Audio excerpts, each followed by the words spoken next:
Jimmy. In life. Okay.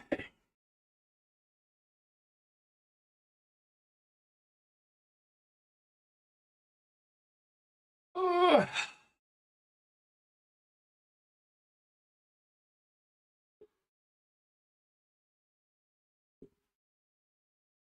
Question.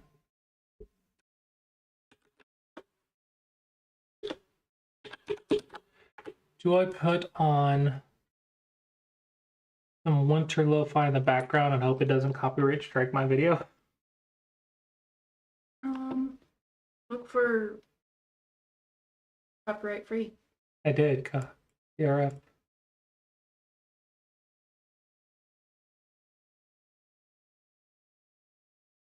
Is that how it's normally?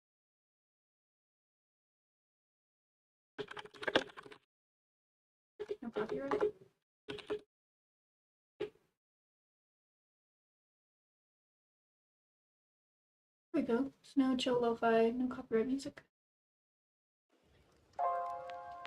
That's 2 minutes long. Huh. Unfortunate.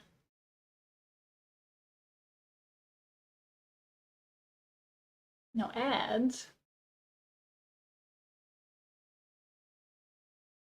There you go, 3 hours. No copyright.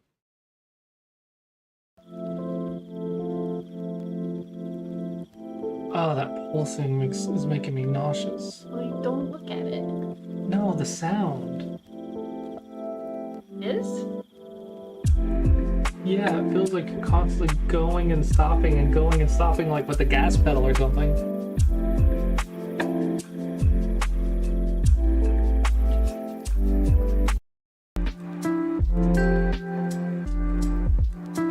I can't do that.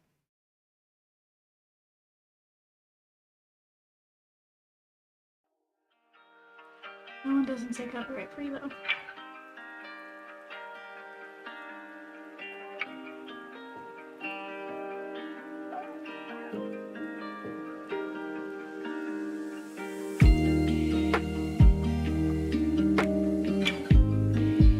Well, if it's not, then I'll just not use it tomorrow.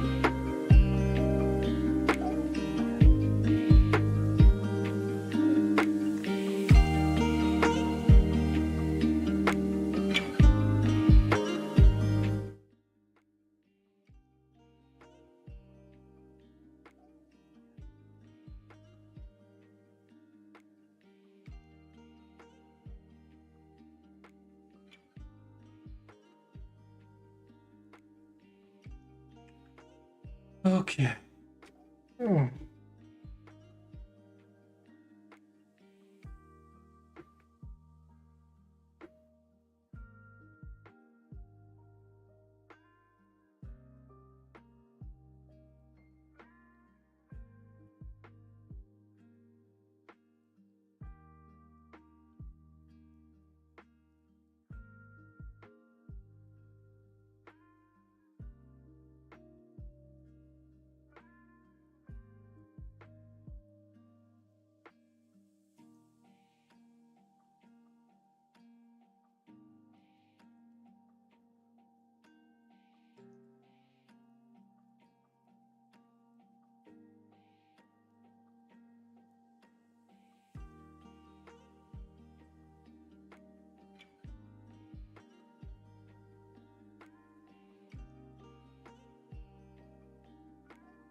Okay, one bug at a time. One bug at a time. We're gonna get through this.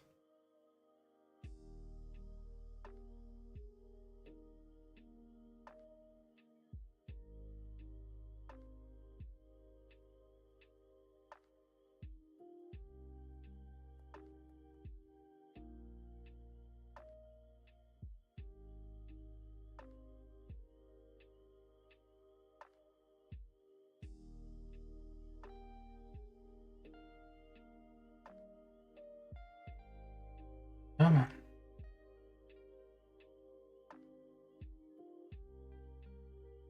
Work.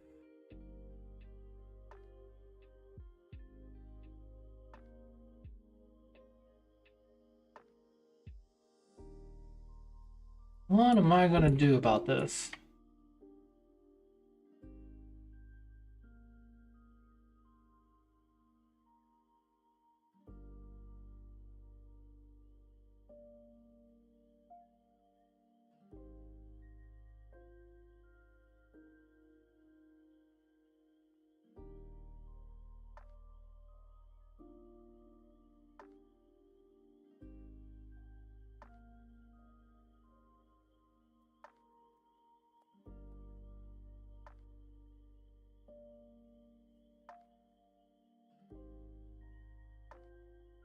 I think it's gonna be the best thing to do is have solid colors. I don't think I can do anything else.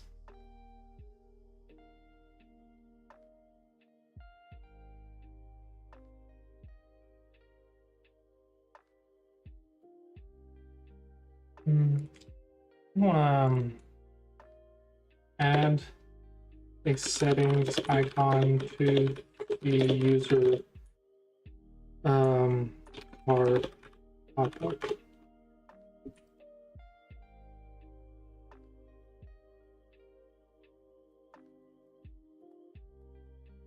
Yeah, it's gonna be my best bet, I think. Okay, that bug.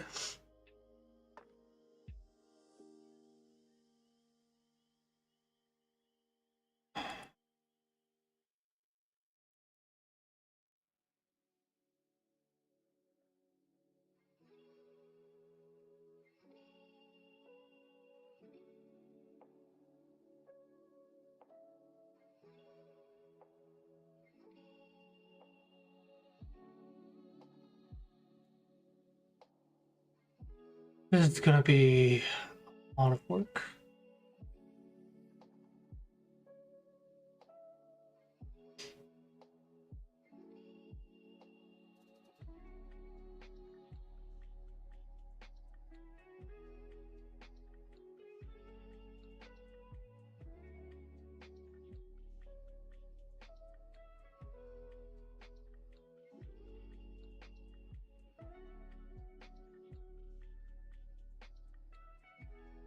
I have to do so much work today. What's up first?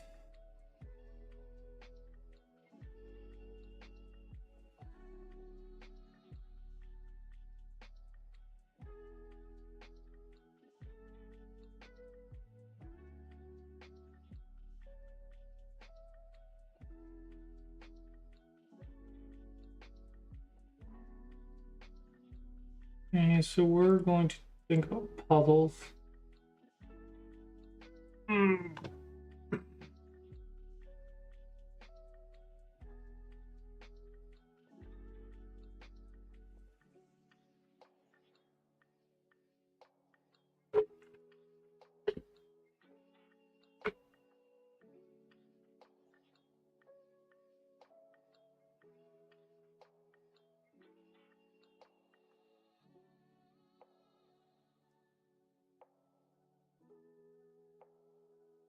So these three, Puzzle Rush is going to still have to be on a different page. But these three need to be redone.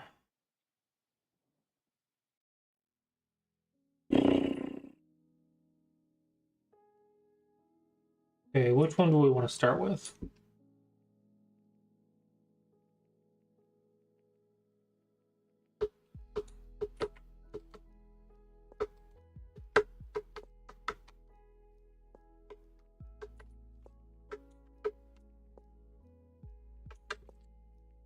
There was custom.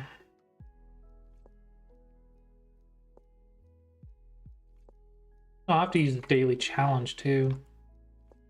Oh man. Okay.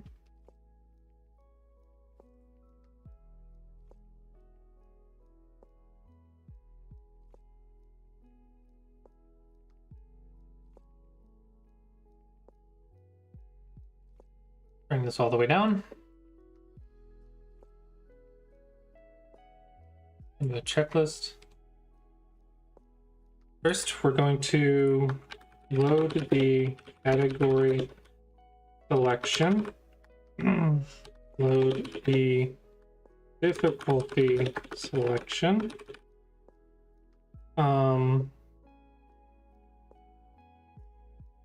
Send the users to the problem view with category parameters.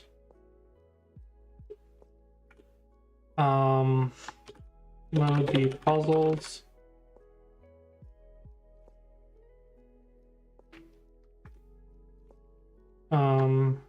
Have the puzzle information view. Let's do that, and then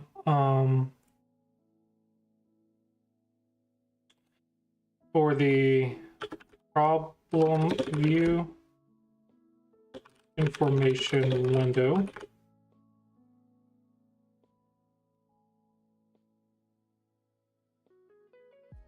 next button, previous button, hint button, floor button,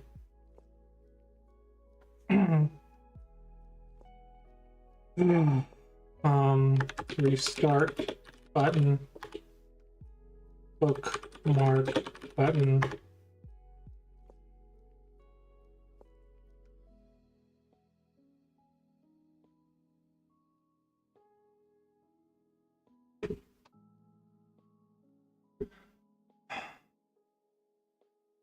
what buttons do we have?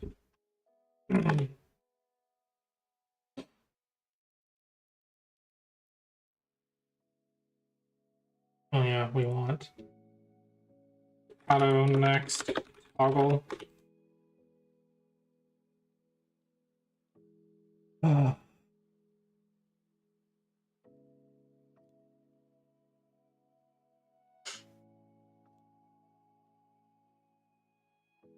Report problem for stone. Report problem first stone.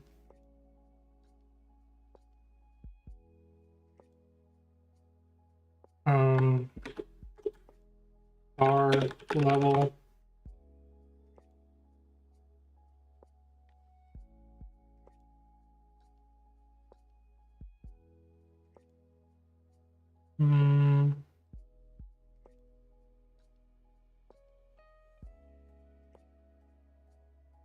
And I guess save custom list. Maybe solved missed. Solved missed count. That's a lot. Wonder if we're going to be able to fit all that. I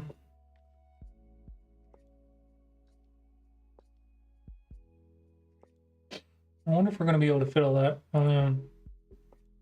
Puzzle index. Puzzle category toggle. Show hide. Ooh, this is going to be involved. This is going to be involved. Okay, first up, we got to load a list. Once we load a list, we can start working on the information. So let's load the category selection. So in our home page,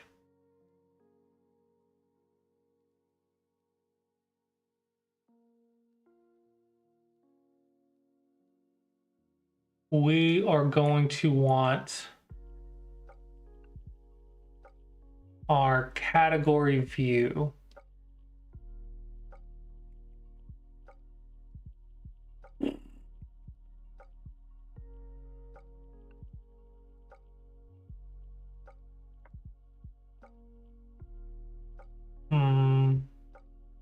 What do I want it to look like?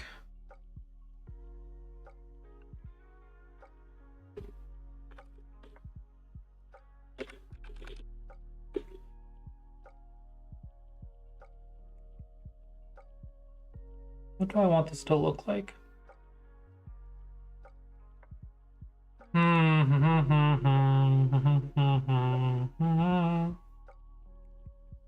Maybe something like this.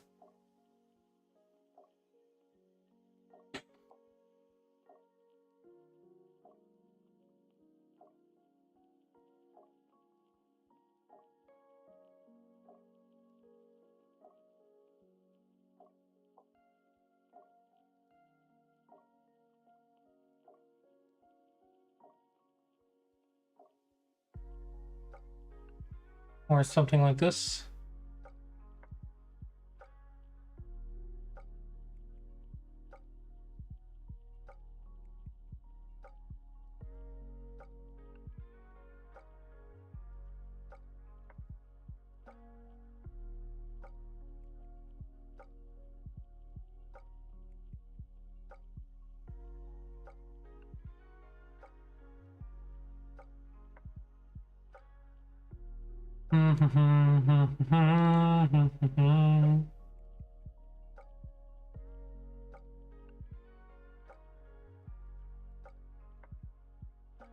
This is interesting. I like this look. Or to-do list.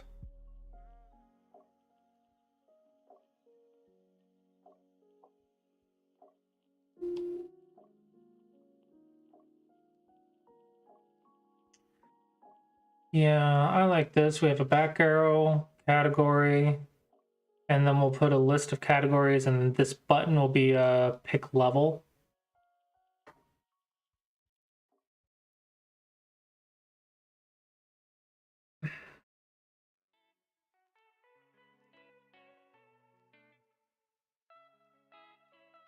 I think that sounds good.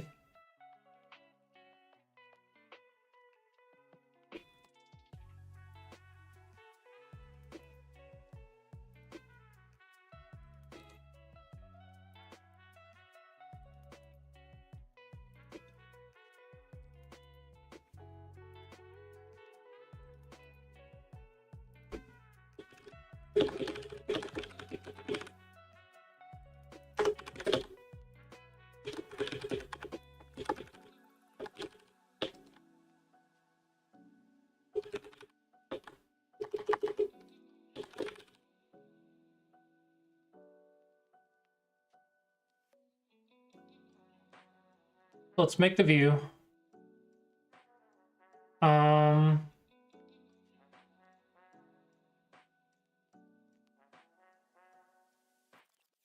think we can copy leaderboard for this.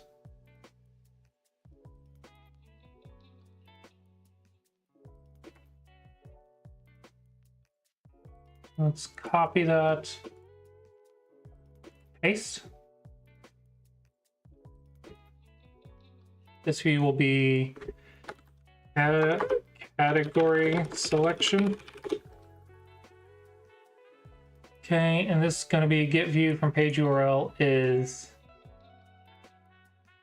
category.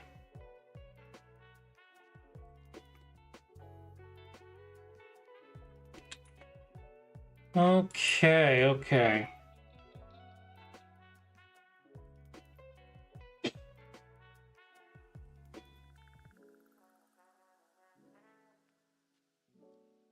This word is going to be category.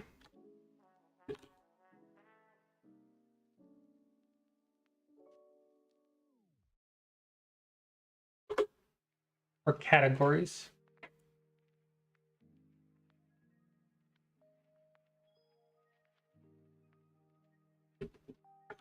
Categories. Categories. We're not gonna need. We're not gonna need this.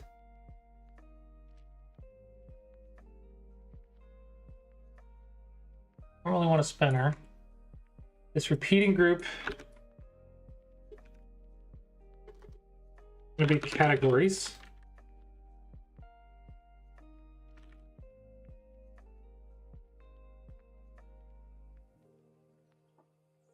And then we're going to do search for category.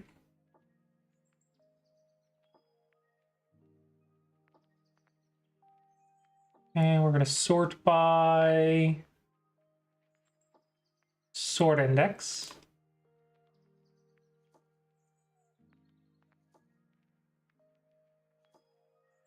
And then we're going to get all the items. Fixed number of columns 1, show all items, separators, none. Additional, delete. Min height, 0. Okay. Then bottom is going to have a padding of 60 because we're going to have a button down there.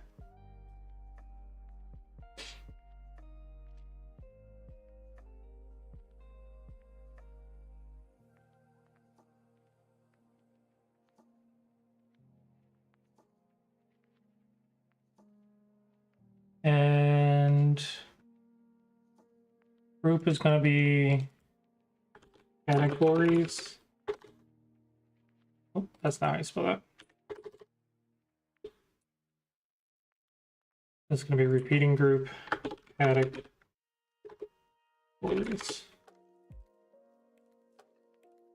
Now in category selection, I'm going to add new custom state.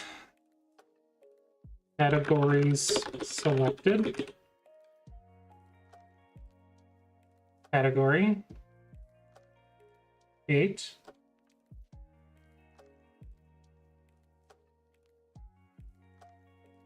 And we'll do that for now.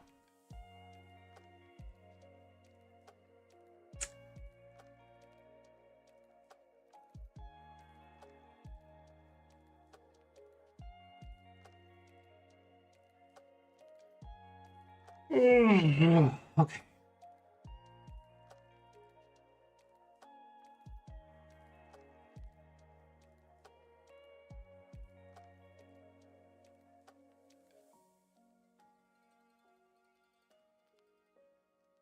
Okay, current cells category, category. Don't need the index, don't need the profile picture.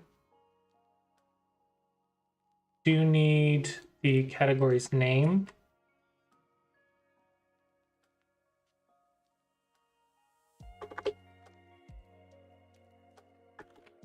Category name. And we don't need this. Okay, now we're going to take an icon.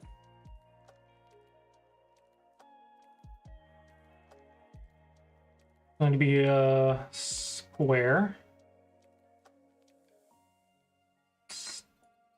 Standard icon. Okay. 25, 25.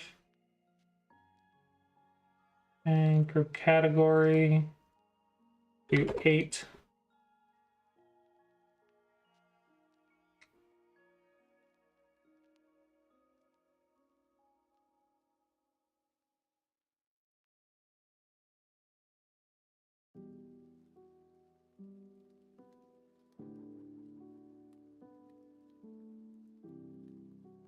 Yeah, do this.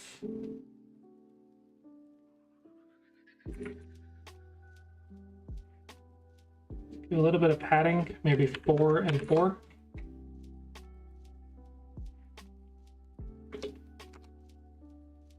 No, maybe 8 and 8. So we can select it pretty easily. Then when view category, view category selections, category selected contains parent groups category.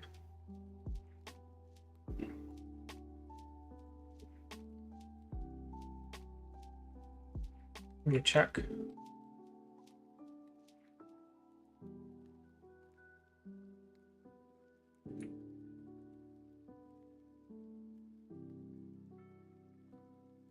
Let's make it blue.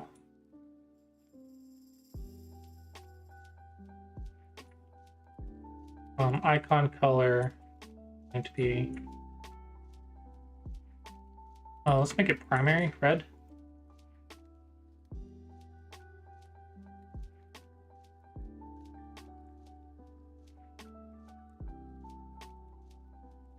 Yeah.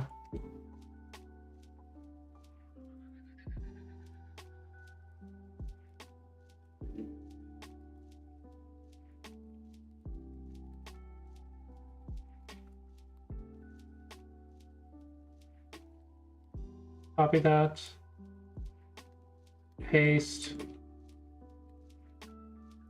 Bold.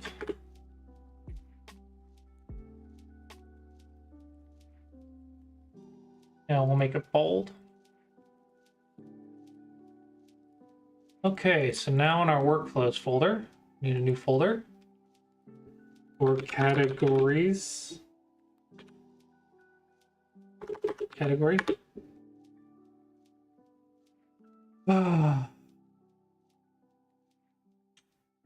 And then in our group category, we're going to add a workflow. Going to move this to folder category.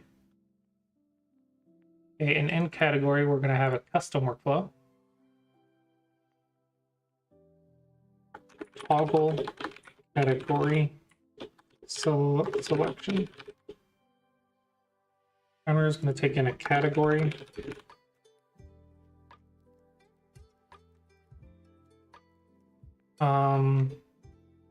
And list is going to be a true or false. So yes, no. And group category is going to call that.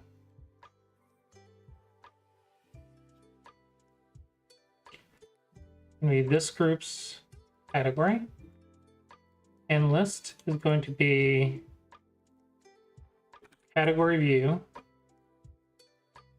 category selected, contains this group's category.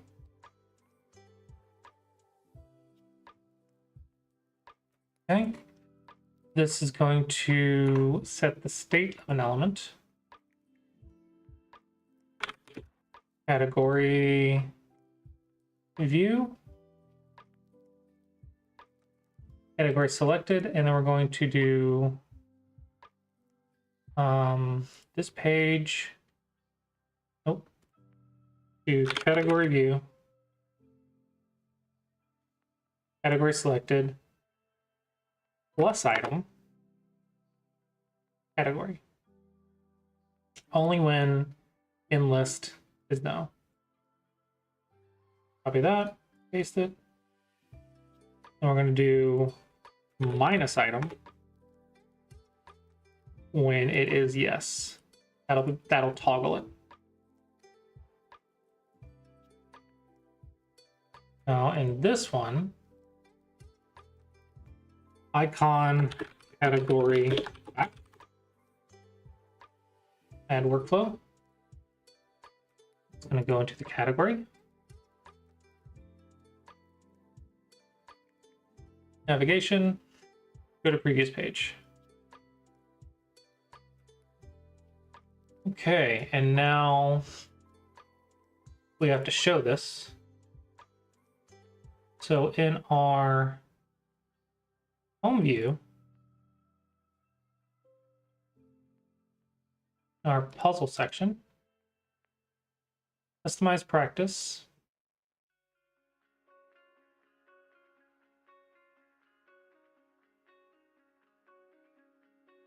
Going to go to page, home.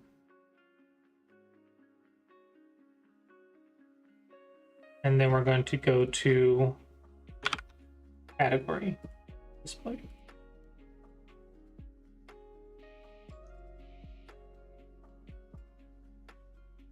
And then we need to hide the navigation bar.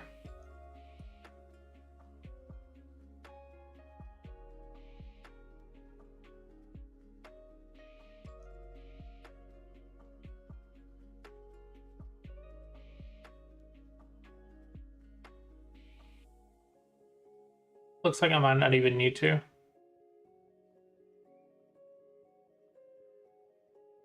Okay, let's try this out.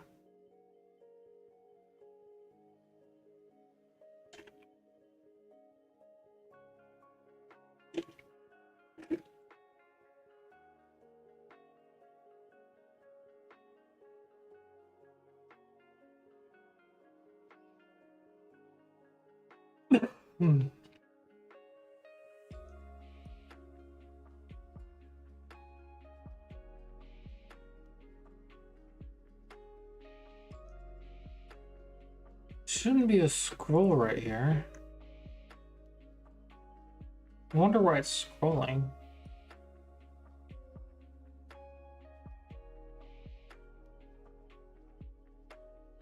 Capture race. Atari.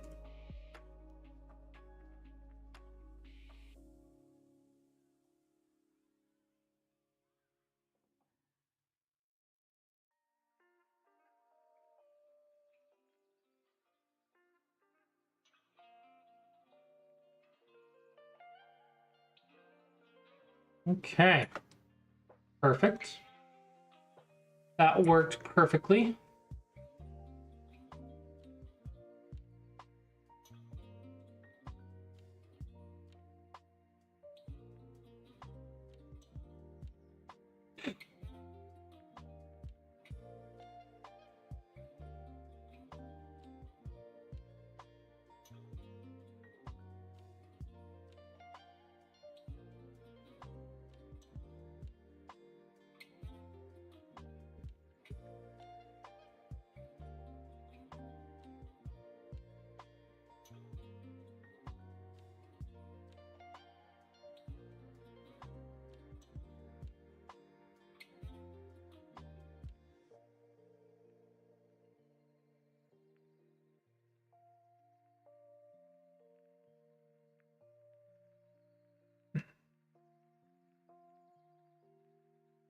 This feels not centered for some reason. I don't know. Something's bugging me, but I don't know what it is.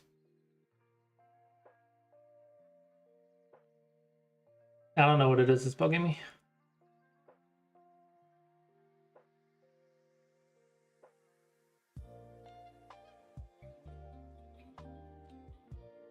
I don't need that in here. I don't need this group.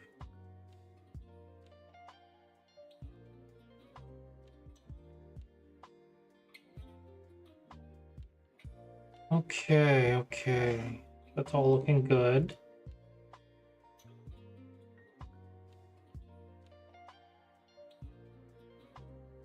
And load the category selection. Select all categories toggle. Oh, I need to filter out unsorted.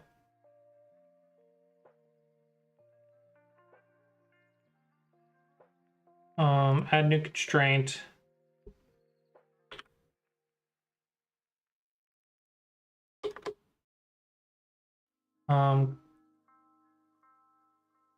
Category option.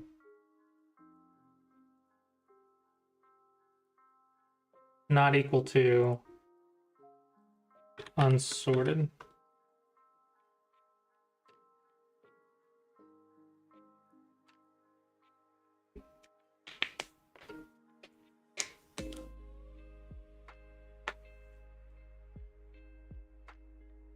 Got rid of unsorted.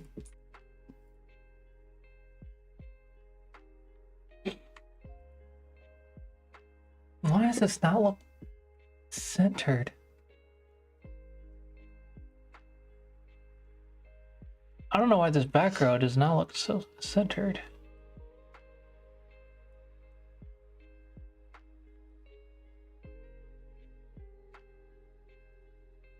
Ah, my eyes are throwing me off.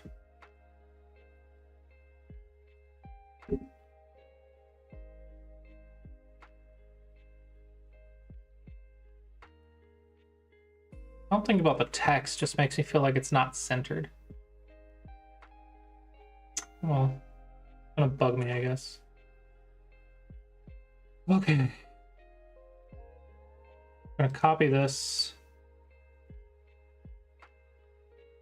Paste. Make first. Now I'm gonna put this on the right instead of the left.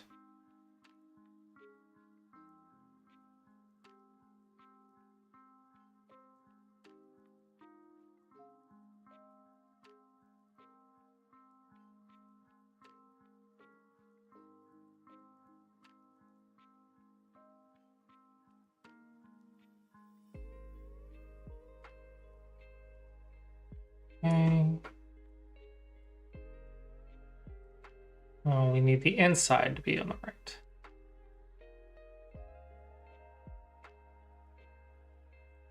On your app text, all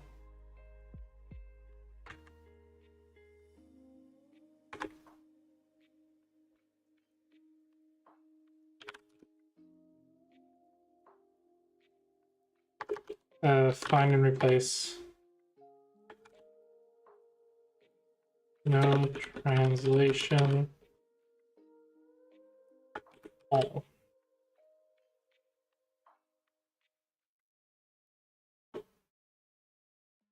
App text. Categories. Find and replace. No translation. Categories.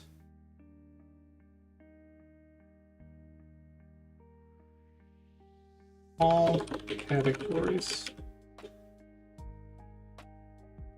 Now, when view categories selection,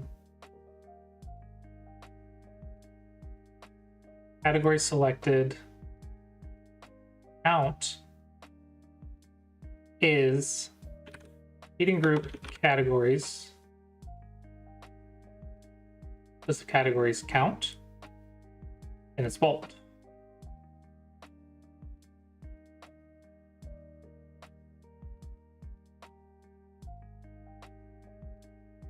Copy that. Paste that. Okay. This one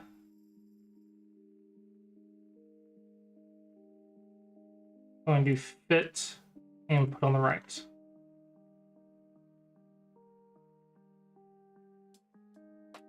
Add workflow.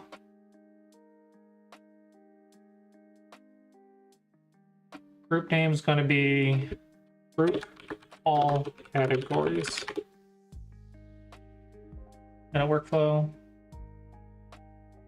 Food folder category. Okay, now we need a custom workflow.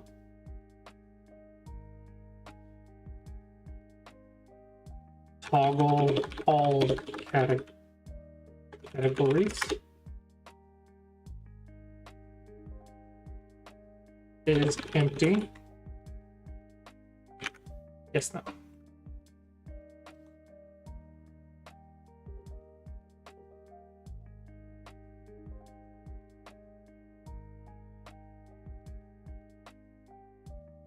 Or we're going to put add all. Yes, no. Okay. Is going to call that for customer event. Toggle all categories is going to take in category view, category selected count is less than repeating group categories, list of categories count. Okay. Now we're going to set the state of an element.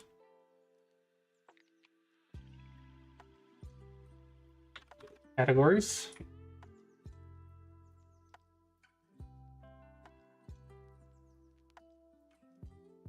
This is going to take in all the categories.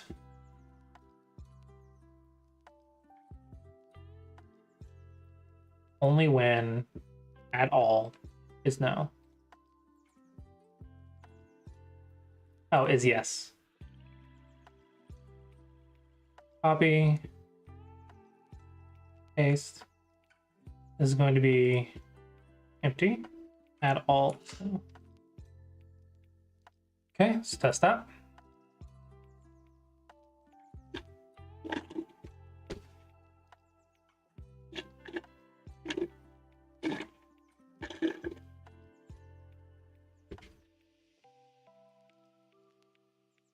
Okay, added all the categories. Unselected all categories. Perfect. Next, we need to load the difficulty selection.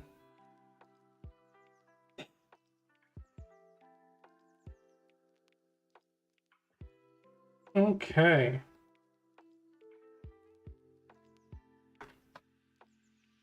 I'm gonna group these in a column container.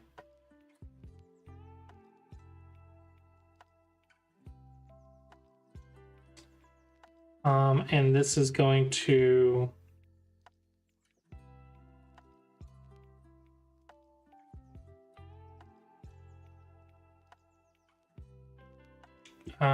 be called group category selection. Okay. And then at the bottom of it, we're going to add a button.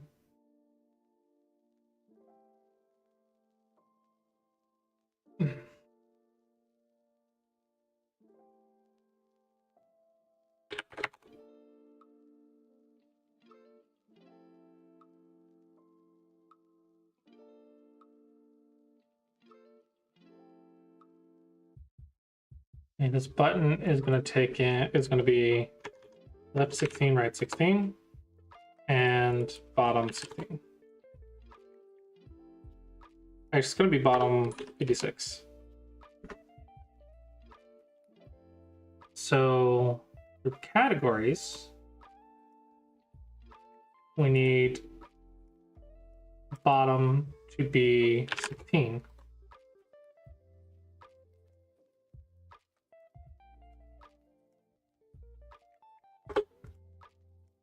Yep, and that should do that.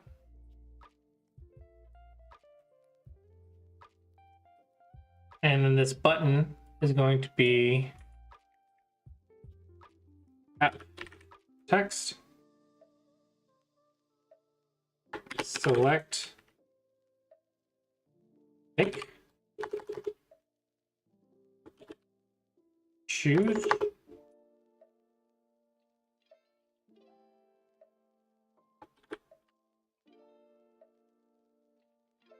I don't have a select.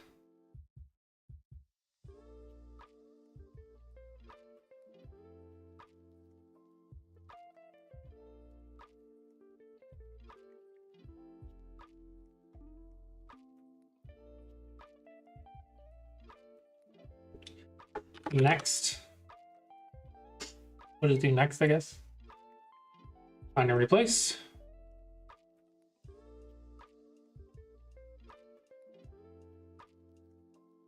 No translation. Next.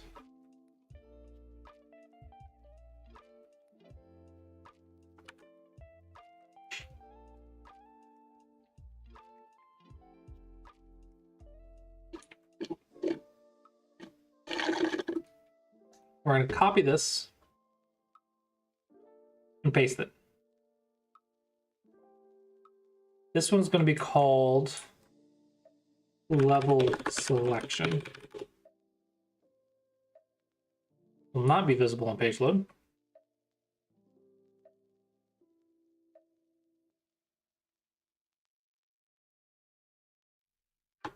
Add a new state, levels selected.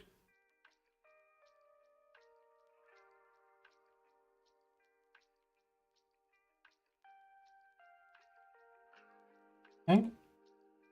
So in level selection, first we're going to name this levels or difficulty.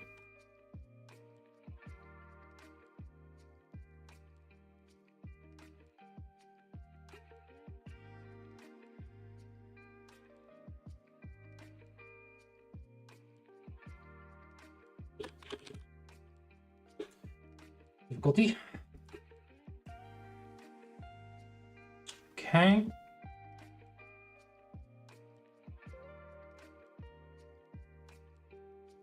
And it's going to be all level.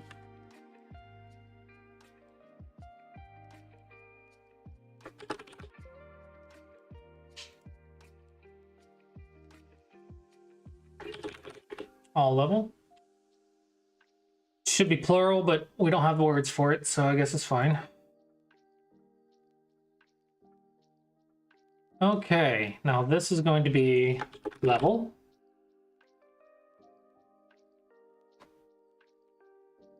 Going to be delete. Get an option. Levels. All options. Sorted by sort index. Sending is no. Okay.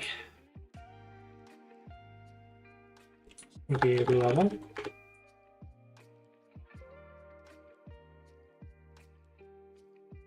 When the level selected contains parent group's level,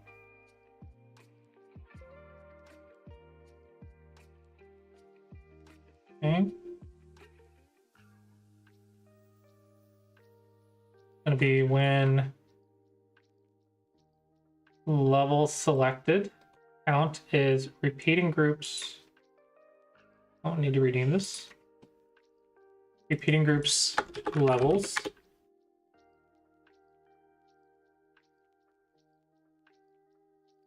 Count.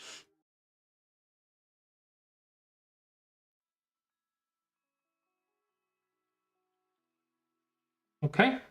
And then this finally, this button is going to be load. Guess I don't have a load, do I? This will just be a start.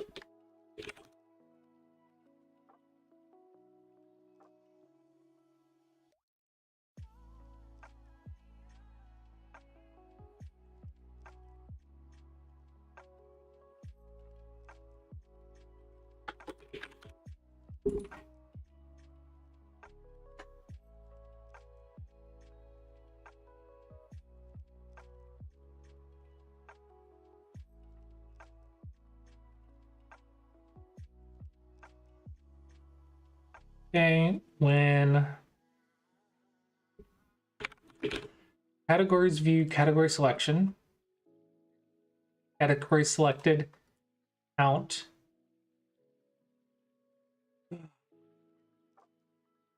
less than 1. This element isn't clickable. Now I'm going to put this one on the other button actually.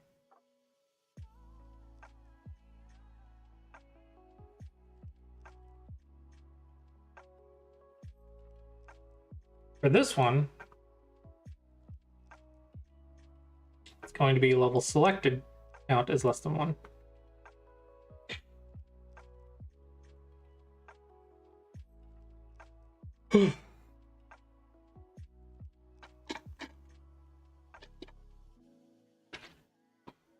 Okay. Now, first up, we have the icon level back.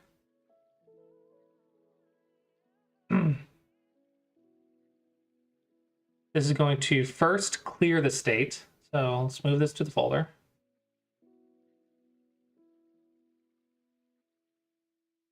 Element. For the state of an element. Category. Level selected. It's going to be cleared. And then we're going to animate an element. We're going to animate levels. Level selection. It's going to be right out.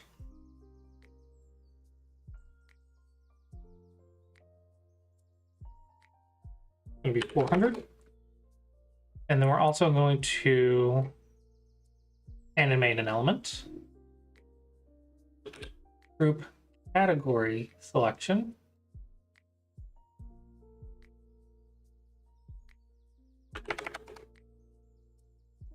This will be left in.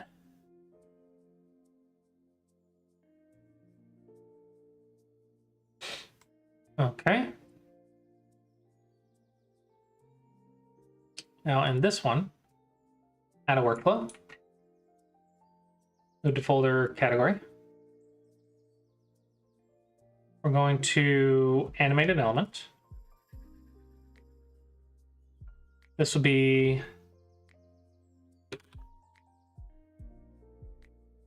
category selection.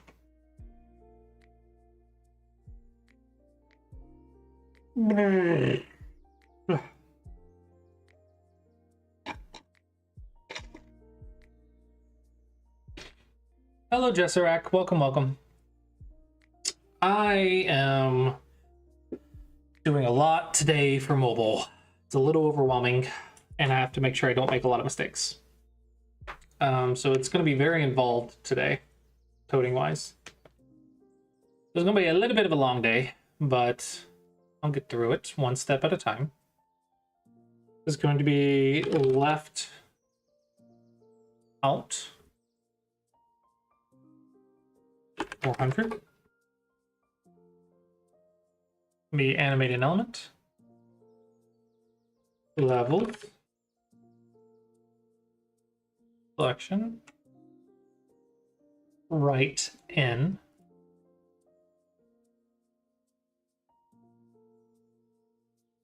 $400.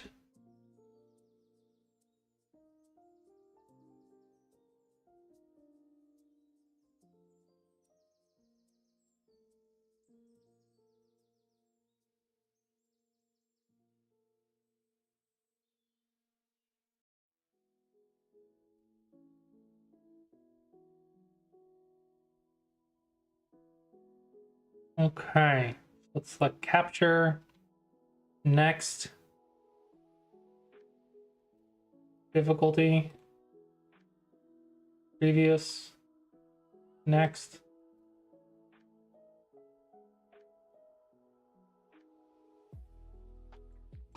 I don't want the button to move up and down. So in our repeating group categories, we do not want to collapse when hidden. And in our group selection, we want this to actually constantly be like that. In our level selection, for some reason, our levels are not doing this. Okay, this one's going to be parent groups levels display. Level. First step.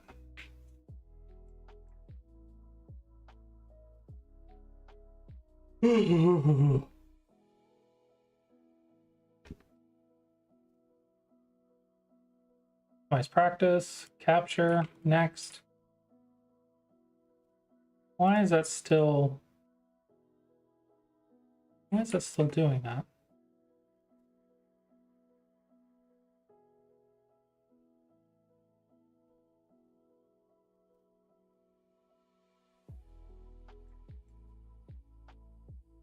Let's add a delay. Add a pause for next action. 400. Copy that.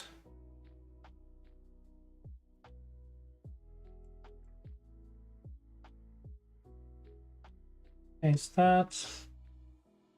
Let's add a delay and see if that fixes the bounciness of it.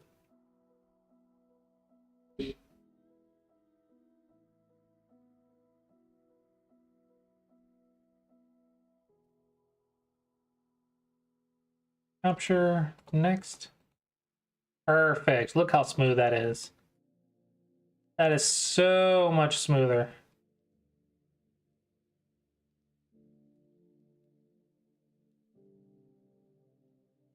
Okay.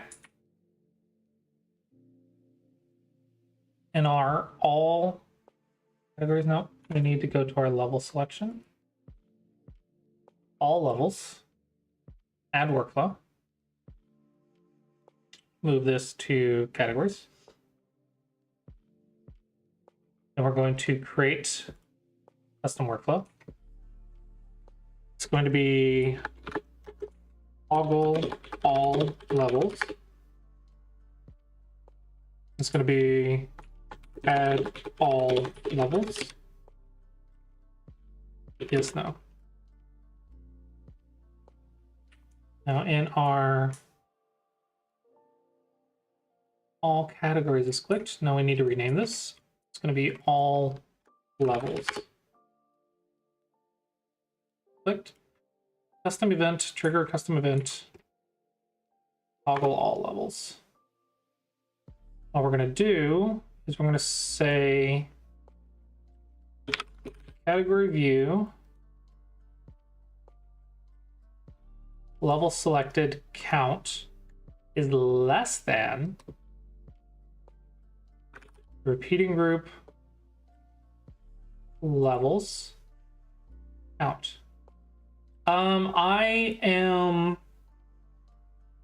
doing a lot of work for mobile to catch it up speed-wise to desktop, because I've been doing a lot of work on desktop and the mobile's falling behind. So a lot of stuff has to be updated on mobile to catch it up. For example, currently, oh no, Virtue does. I need to go on live. Currently, we are navigating to different pages, which you don't want to do on mobile.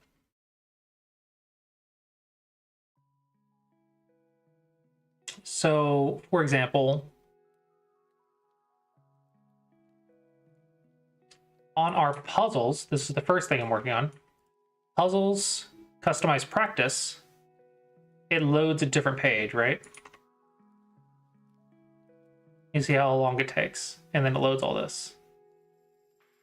Now, what I'm doing here is making it switch parameters, so it'll switch views, but not switch pages, which is a lot faster. So for example, when I click this now, look how fast that is. Okay, look for a second. You can see it's a lot faster. So I have to do this for several parts of the mobile, because mobile currently is too slow compared to desktop. So yeah, and this is because I learned how to do new stuff. My skills improved since the last time I coded it. So I'm having to update it now to my new skill set. Thank you for the good luck. Yeah, so now we got this. The animation feels super good. Yeah, I really like that animation. Okay, so toggle all levels. Now we're going to set the state of an element.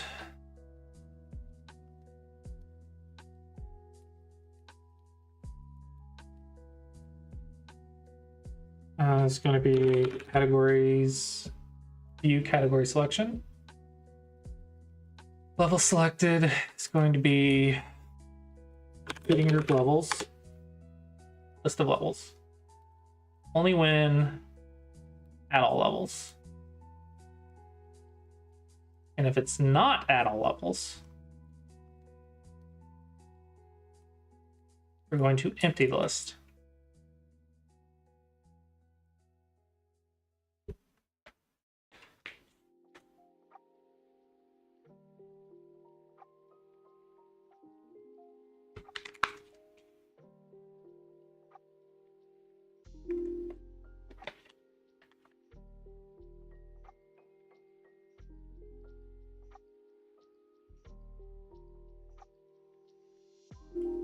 All right, that works.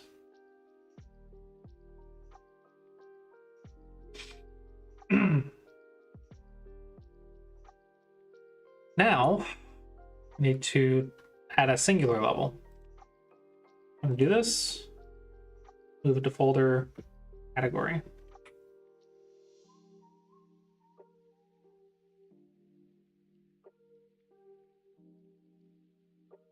Make a custom event. Toggle level. I'm going to take in a level.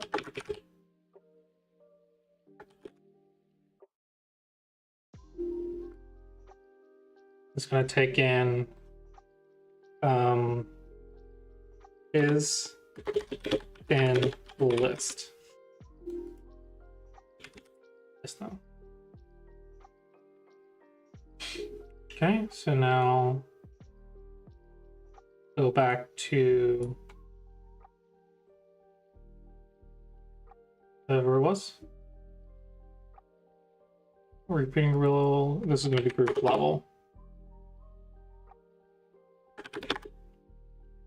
And a workflow. Custom event, trigger custom event. Toggle level. This group's level. And then is in this list, we're going to get the categories view. We're going to get the level selected. We're going to say contains this group's level. Now in our toggle level, we're going to make a change to the list. Element, set state of an element. Category view.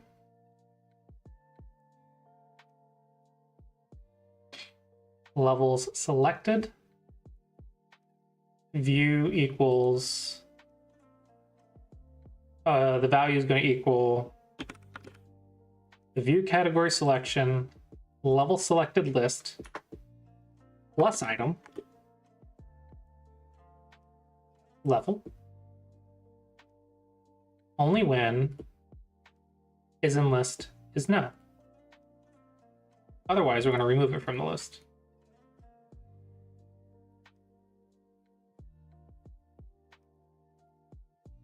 Minus item.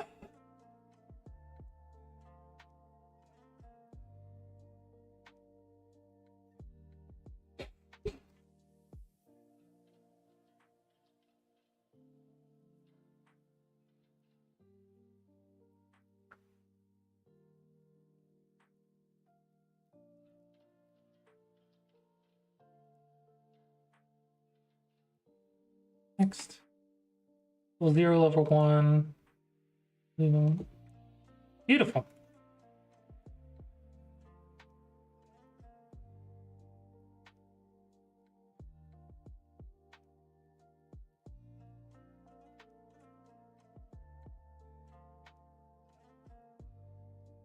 I wonder if I want to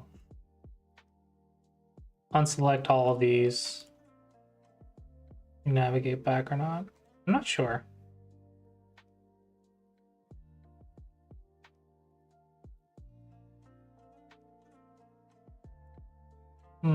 Might be cleaner.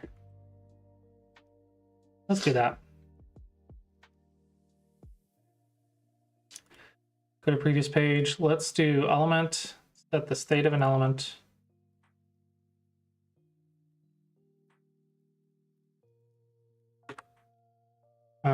Category view.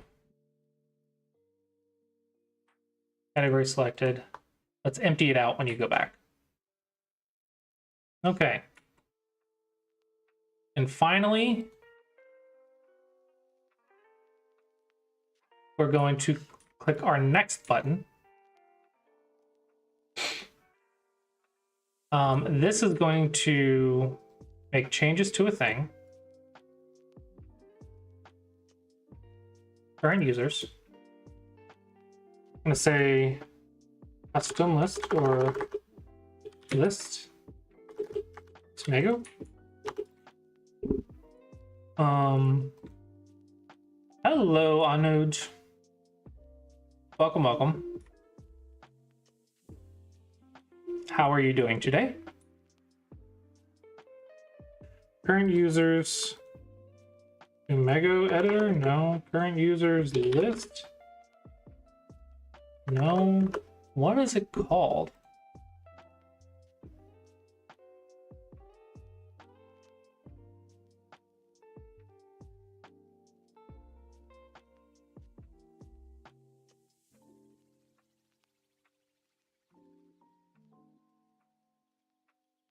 Oh, I don't know what it's called. Awesome. Thank you for your support.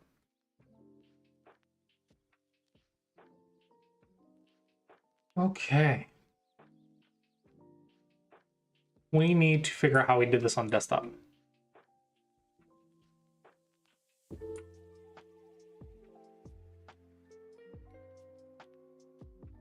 On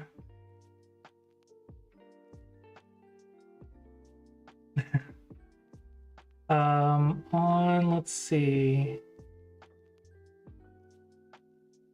Problem.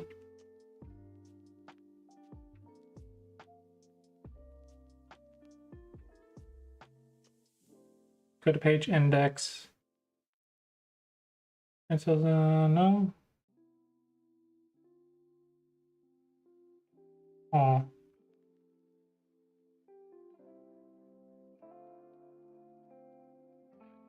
Not sure how I'm doing this actually.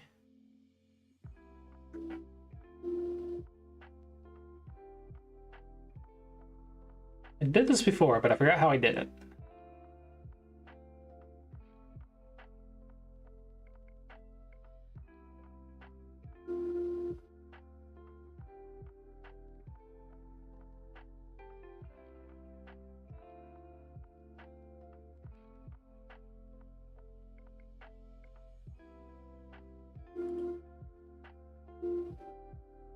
Difficulty.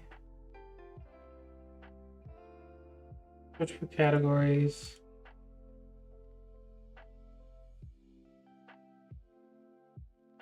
Where on earth did I do this at?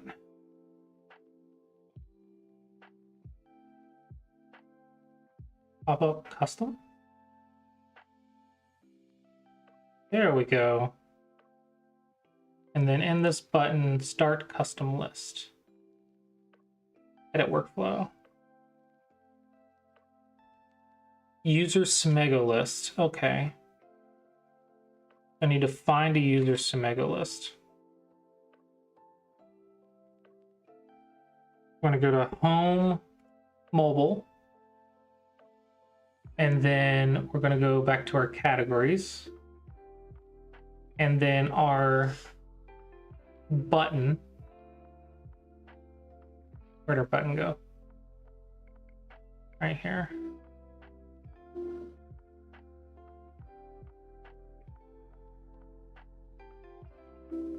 Our level selection. This is not going to be next. It's going to be start. Start. So the first thing we're going to do is we're going to create a user's custom list if it does not exist. Then we're going to make changes to it. Okay, we're going to use search for user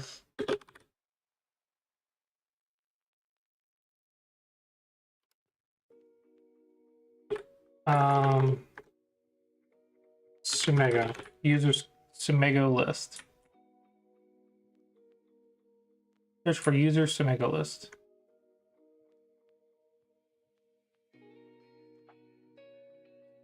User Smego list.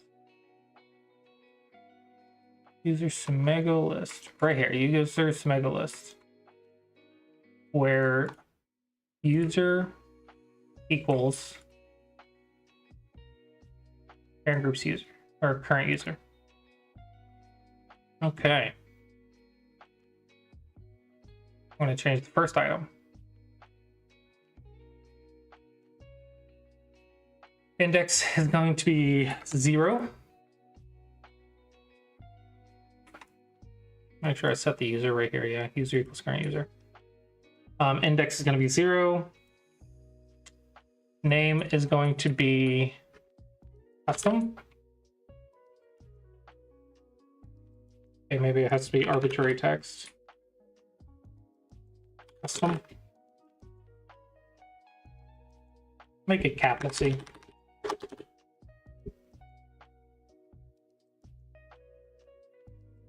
And Sumegos, we're going to set list. We're going to do a search for Sumego. And we're going to have a bunch of parameters. So category is in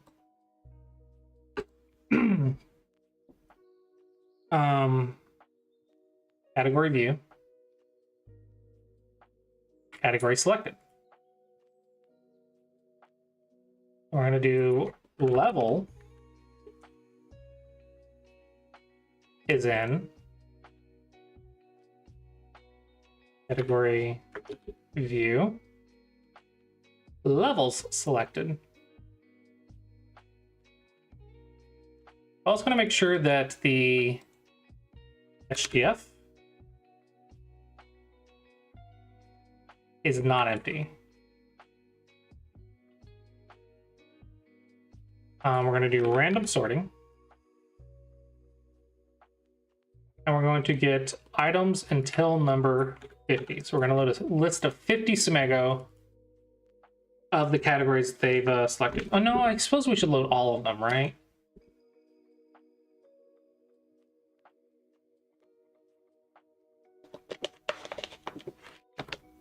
We load all of them on desktop.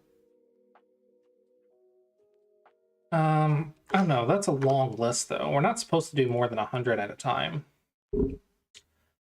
How do I want to do this? Do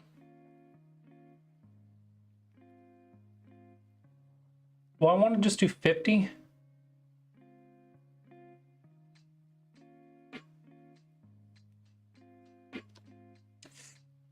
I don't know. I want it to not lag, but also I think people are going to want to solve all of them. But there could be like 600 to like 2,000.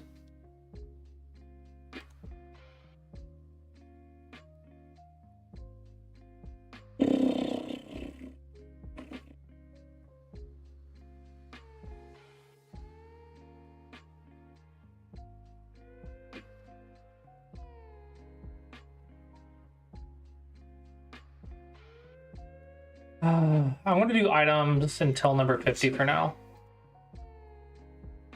So I don't want it to lag, right? It's very important that it doesn't lag on mobile.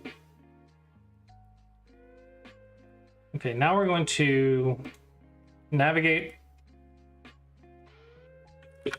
to home mobile. View is going to be get an option, views, maybe problem, display, type, going to be, what kind of views do we have? Let's see what's in views. I have user list, yeah, user list. Display.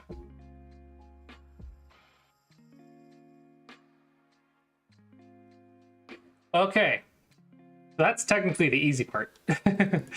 Let's move this to the category folder. So that's the category windows. They're set up now, but that's technically the easy part. Now we got to get to the hard part. just actually load the Semegos. In view problem.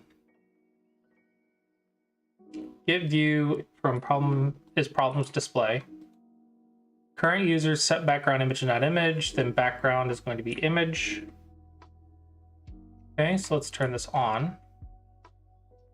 Back is, what does back do? Return to previous page.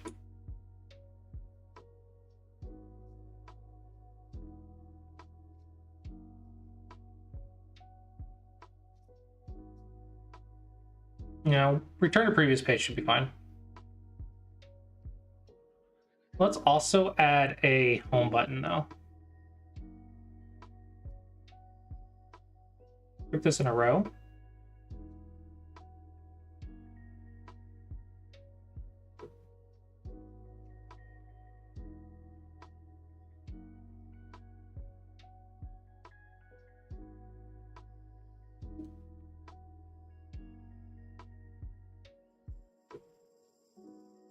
Undo that. Not what I wanted to do. Button. Now the problem with this actually is this button's doing multiple things. Hide chip, go button, no click. Hide button ranked next. Go to previous page.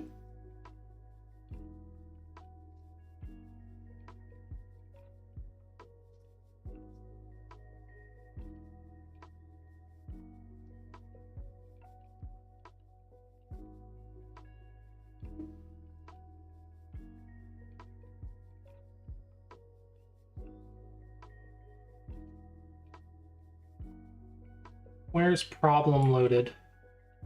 Or page load? Get view from page URL is problems display. And go once magic logic is loaded entirely. Trigger custom problem page loaded.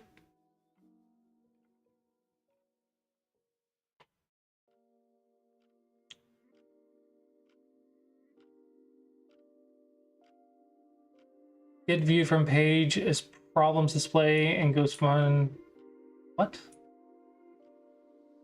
Why do I have two of these? Get view from page URL is problem. Get view from page URL is problem.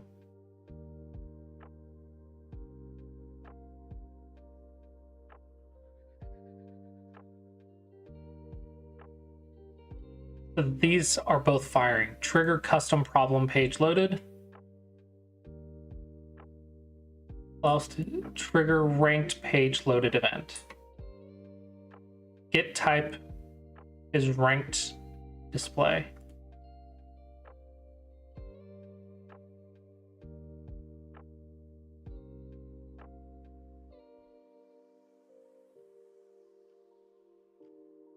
I don't know why this is on here twice, but it should not be.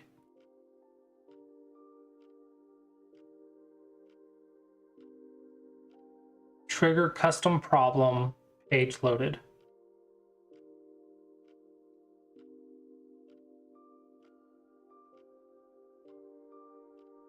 Problem ranked.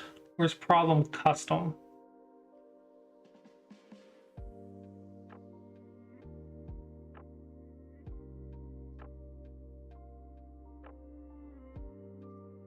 Go to custom event.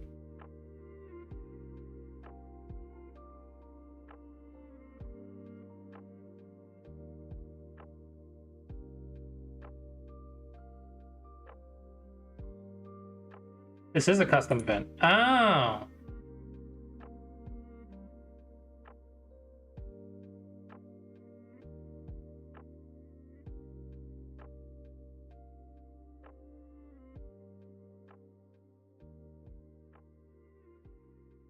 Oh.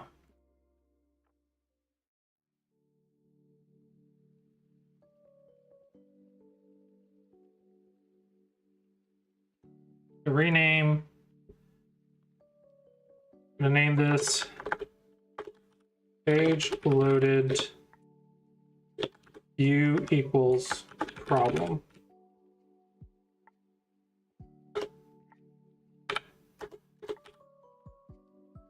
Page loaded view equals problem.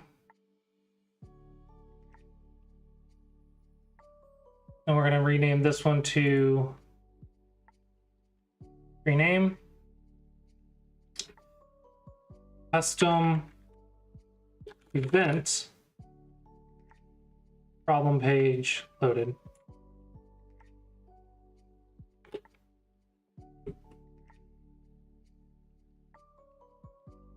Custom event problem page loaded.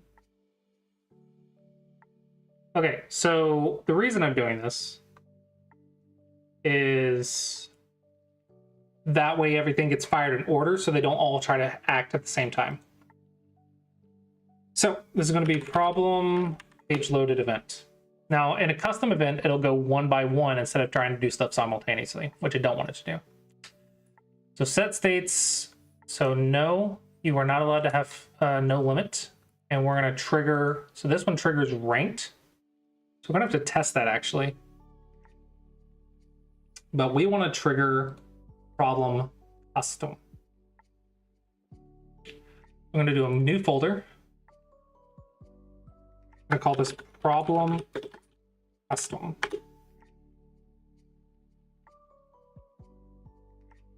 Now, inside of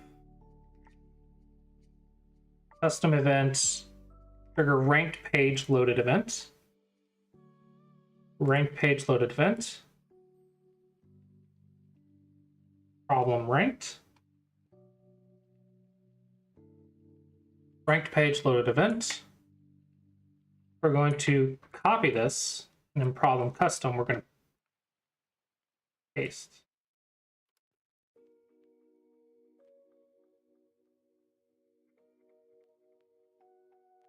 Moved folder. Going to be problem custom. This one is going to be called custom page custom. We're going to call it problem custom page load event. Okay. In custom, allow for users no limit is going to be no, as custom needs a limit. Set states, circle progress, time ranked, we don't need to worry about that. Trigger load Sumego list. I'm going to clear this. Next one, ranked is going to be no. Do search for this is going to be user Sumego list. You can hear that.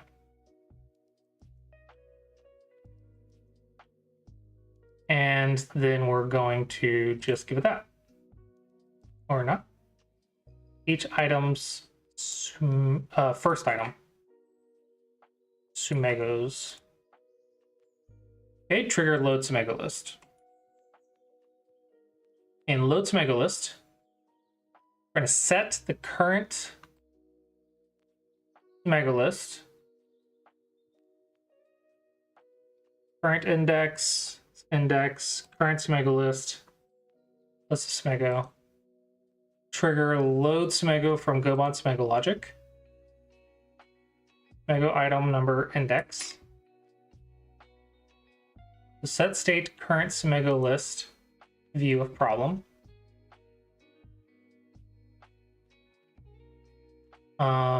View problem rated Sumego session. View problems rated Sumego session plus item goes Sumego logic Sumego only when ranked. So it's not ranked, so we're not going to worry about that. So this will load the problem. Now, every time Sumego logic's correct event, trigger ranked correct event only when URL get type from URL is ranked display. So now we need a custom. So this event is going to be custom events.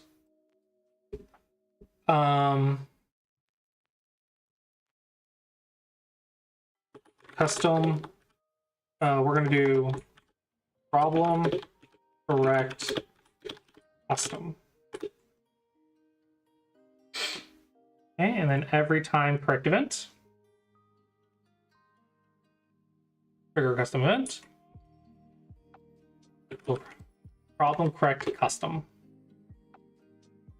Okay, now we need a custom, create a custom event, problem wrong custom. Wrong event. Oh, every time correct event, trigger problem correct custom is only going to be when the type is custom or users list. How much coding experience did you have before I started? Not a lot. Very little. I will say I knew nothing of JavaScript. I knew how code worked. I had taken a C++ class in college. So I had a semester of coding experience, I think. So I knew how code worked. I knew how the logic worked. I knew very little about Bubble, and I knew next to nothing about JavaScript. So not a lot. I basically knew how code worked, though, and I knew I enjoyed coding. And then I've played around with Unity's C# coding. So over the last 10 years, I've dabbled in creating like small little one-shot games. Like I did a Capture Go program in C# and Unity. So I've done little bits of stuff like that, but nothing on this scale. And when I started this, it was in JavaScript and HTML and CSS. And I basically went to like W3 School or whatever, the website, and went through a bunch of tutorials on how to use HTML, CSS, JavaScript. And then I went through a bunch of tutorials on how to use Bubble, and spent years, thousands of hours getting to where I am now. Yeah, literally thousands of hours. I think I'm over 2,000 hours now. And learning all this stuff. So not a lot. I did not have a lot of experience, which is why it's actually littered with mistakes that I'm slowly like adjusting over time. There's a lot of little mistakes that I made that, like, this is one of them. If I had the foresight and knowledge, this would have been done in advance, this way in advance. I'm having to actually fix an old mistake right now because I didn't know how to do that for apps back then, and now I know the proper way to do it for apps or mobile is to use parameters instead of pages. That way it's a lot smoother and quicker. So yeah, not a lot.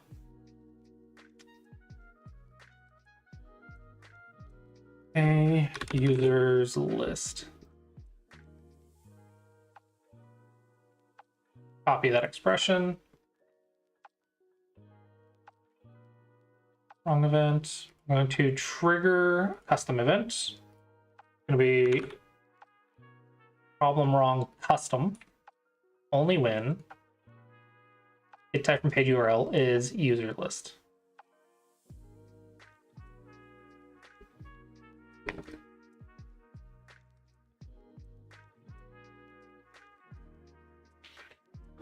All right.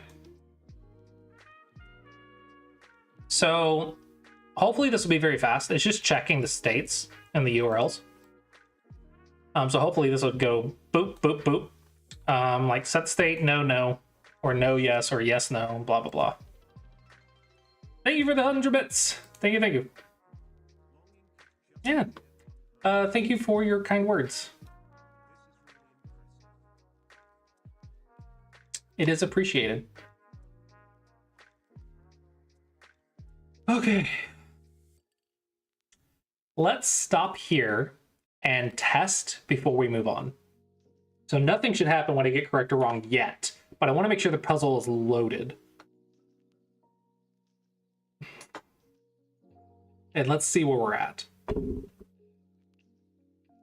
So we're going to capture. I'm going to get level 0. Actually, I need to go back and I have another thing I need to do. I need to make sure there's more than one problem in this so I can select it. Start.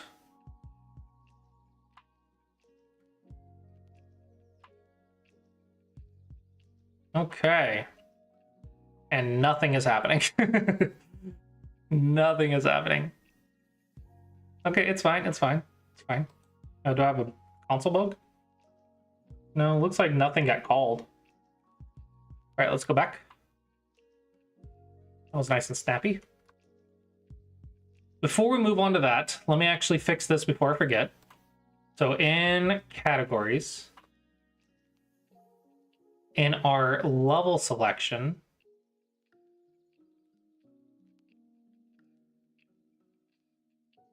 this is going to be group levels.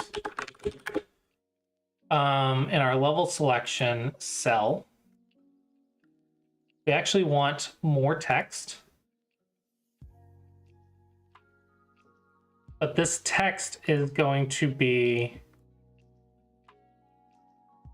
the amount of puzzles found at that level.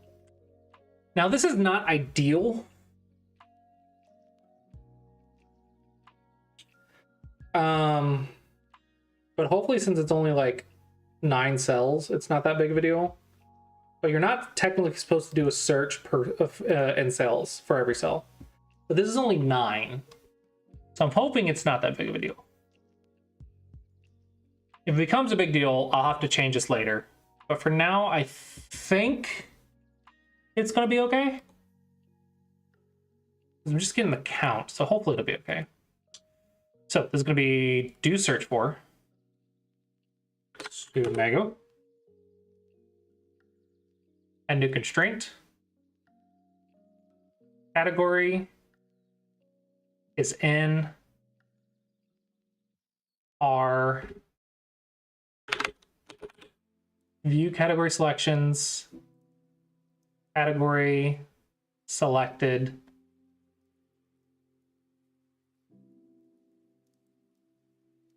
yeah, it has to be in that, and the level must equal this cell's level.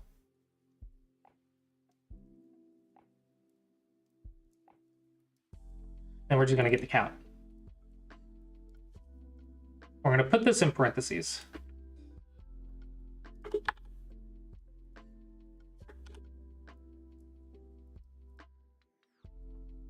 Okay, and so this is going to be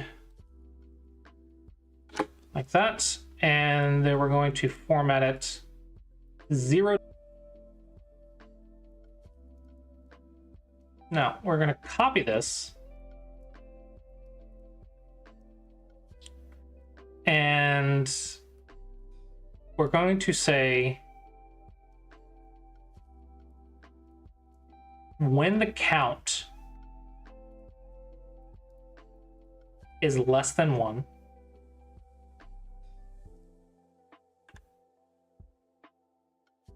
this element is not clickable. And the opacity is going to be 50%.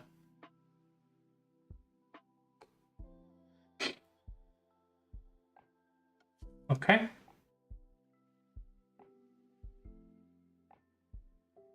Let's check that.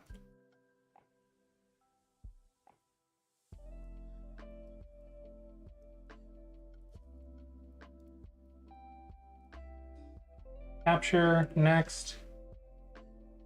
Not clickable. Level 0, level 1. Yeah, hopefully that's good. Do I need some gap on the right? I might need some gap on the right.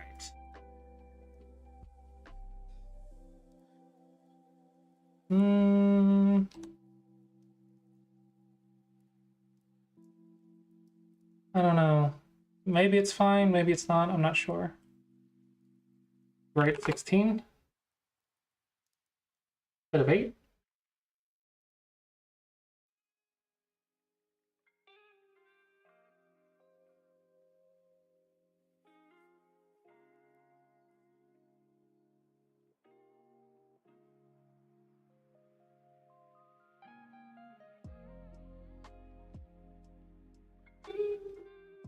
That looks better. That looks better. Okay, let's do all categories next. That load's actually quite snappy. That's really nicely loaded. That was quite fast. Okay, and let's actually go next. We're just going to click level 0, which has 505, and it should just load 50. Now I'm going to click start. Okay, so that was decently fast, but now it's not doing anything. So we're going to do that, but first I'm actually going to get me a water before we move on to this next step and use the restroom real quick. So I will be right back.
Okay, and we are back.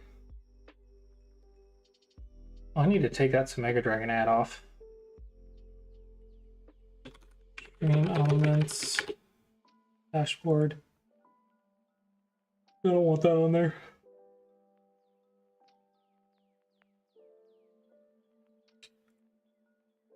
Overlays, Christmas overlay.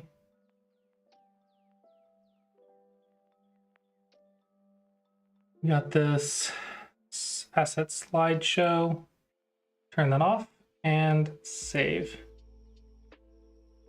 Okay, that way that doesn't block or fight with the text, the chat.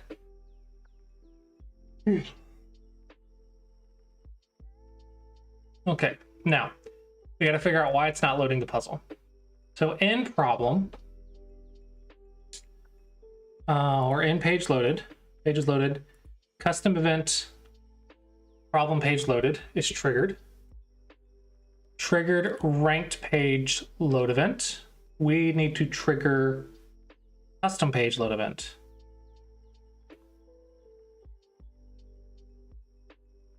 Trigger a custom event. Custom page problem page custom page loaded event. Only when the type is users list.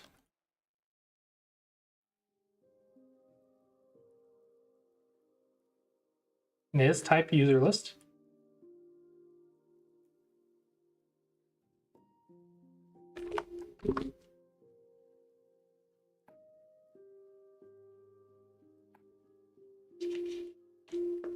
Nice.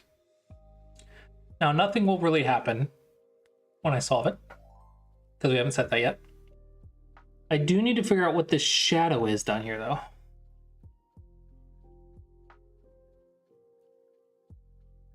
Okay, so let's hide the category selection, go up to our problem view, show it.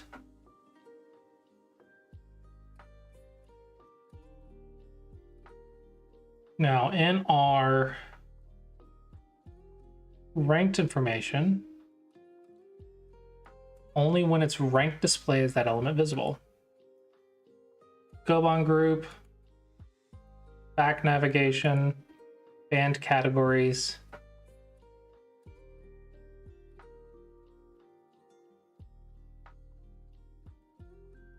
Page is loaded entirely as yes, then get view from page URL as problems display. Search for categories.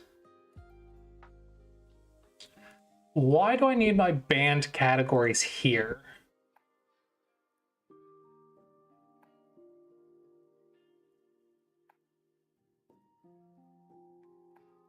I guess I need it for ranked, but I don't really need it for all the others, right? Okay, we'll just leave it like this for now. We won't touch it because I don't think it's doing much harm. Hopefully. Hopefully. Hopefully it's not doing much harm. We have our back button. Now in our back button, hide shape, Gobon, no click.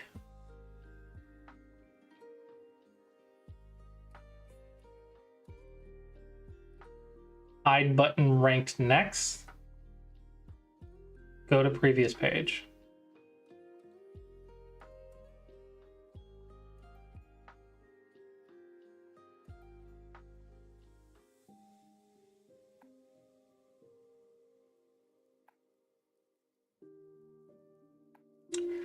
No way around that, is there?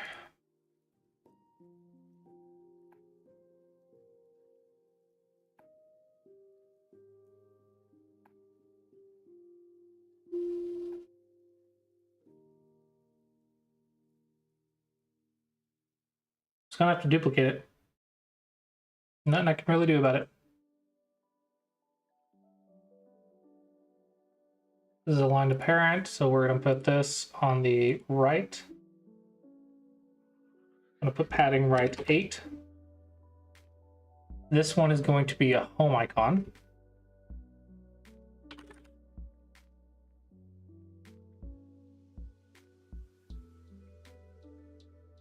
Home.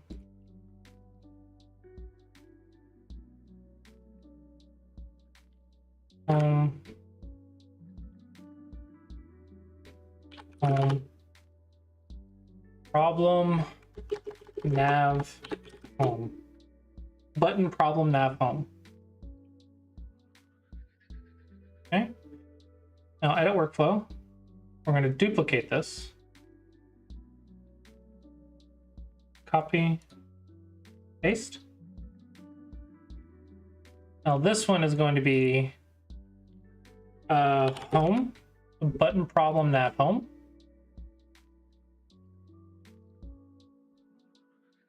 And we're going to navigate to the home page.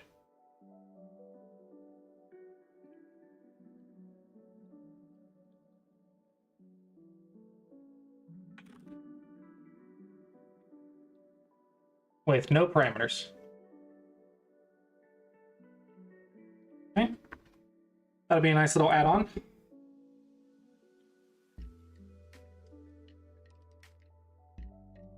Okay. Still don't know what this little shadow is. Is that like on my screen? No, it's on the stream too. What is this shadow?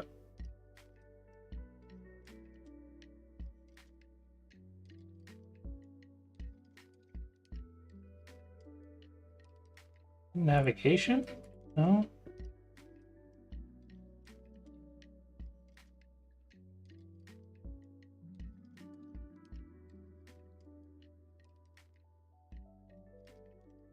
I don't know what that little shadow is.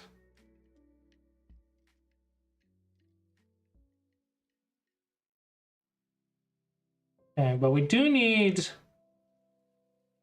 a problem information window.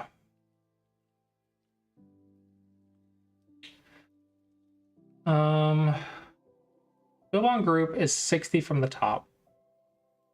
I need a group.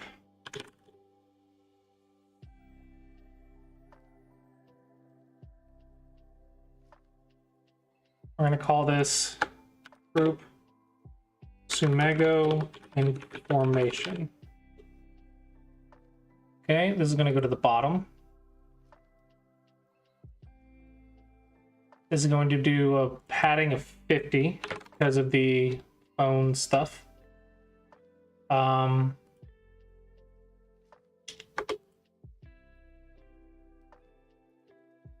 going to put this below everything else. Okay, and back to our list. Load the difficulties selection, done. Select all difficulties, send the user to the problem page, and then load the puzzles. Yep, we've done all that. So that is done. Next, we're doing the problem view information. So first, let's get the next and previous buttons. Okay. So let's get a button. We're going to do an icon. Do right. No. Angle. Arrow. What is it called?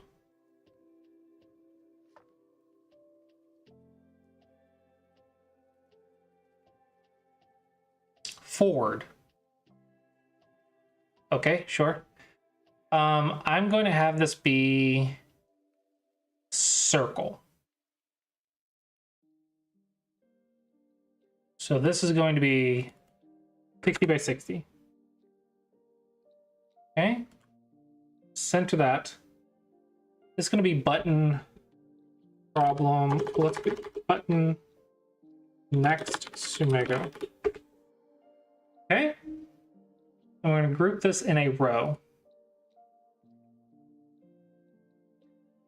Copy, paste. This is going to be previous Sumego.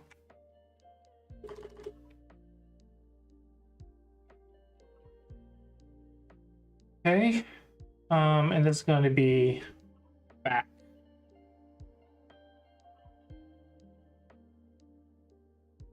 Okay. Here we're going to center the elements, add a gap, 16 pixels. Okay. This will be group problem navigation buttons. Okay. Now in this Sumego information card, I actually want to make this a layer 2. Okay, and we're going to do find each border separately. Only the top right is going to get, and the top left is going to get the rounded corners. Go down here, put it at 66. Okay. So we have our buttons. When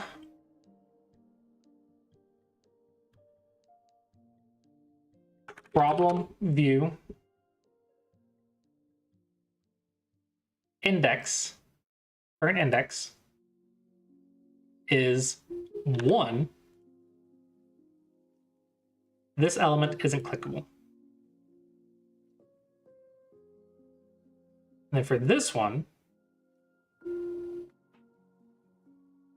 and current index is greater than or equal to, I don't know why it'd be more than, but just in case, greater than or equal to problem views Sumego list count, and it's not going to be clickable. Okay, so let's do next Sumego. We're going to add a workflow. And this is going to go into our problem custom. And actually move this into problem. I'm going to move this to folder problem because I think more than just custom is going to use it. It is in our folder problem. We're going to set the state of our index to be higher. So our problem view current index going to equal our problem view current index plus 1.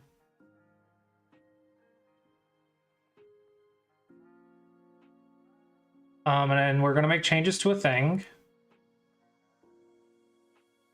It's going to be a do search for users Sumego list.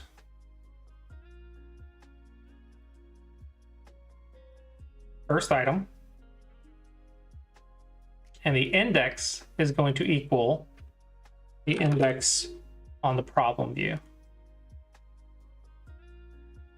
Current index. Then we're going to load the Sumego. So custom event from a reusable element.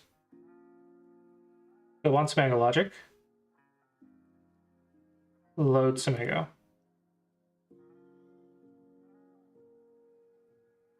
Move that first.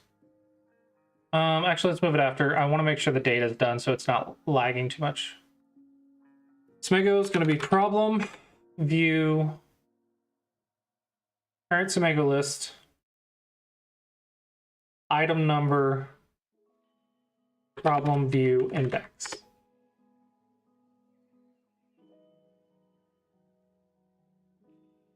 Ranked will be no.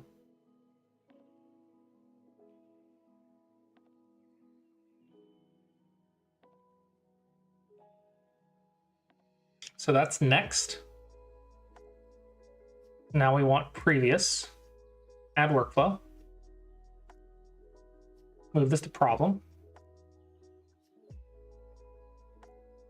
Now in our problem, let's minimize category. In our problem, we're just going to copy the next one and make it different. Copy, so instead of +1, we're going to do -1. And we're going to copy this, paste, when we set the data. That way you can come back to the list later. That's a feature we want to add later, is you can come back to where you were. Paste. Trigger load Sumego list from Gobon Sumego logic. Yep. All right.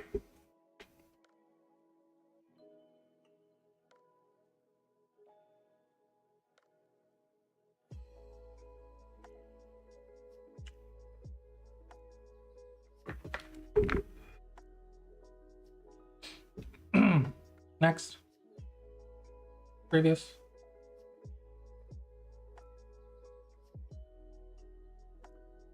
Beautiful.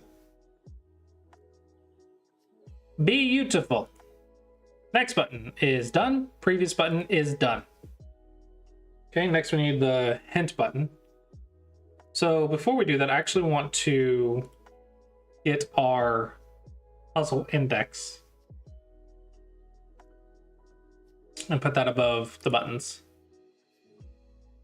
Okay, so we're going to get our text. And actually, before I forget, this needs to hide when the type is ranked.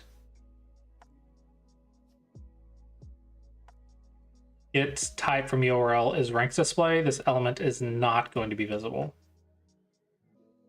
Collapse when hidden. There's that shadow. Oh, I bet you that's the artwork. That's not the background. That's the artwork of the image that I have selected.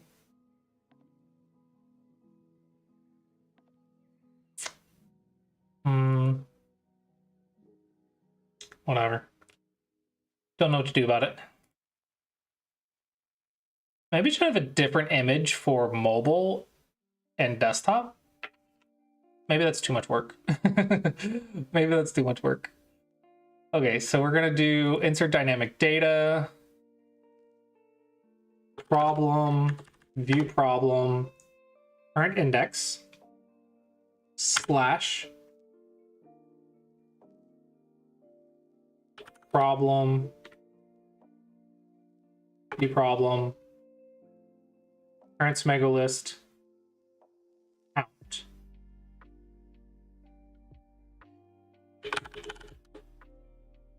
Okay. It's good. Now on Smego information, we need to add a gap. Or do 8 pixels. That'll be our Smego.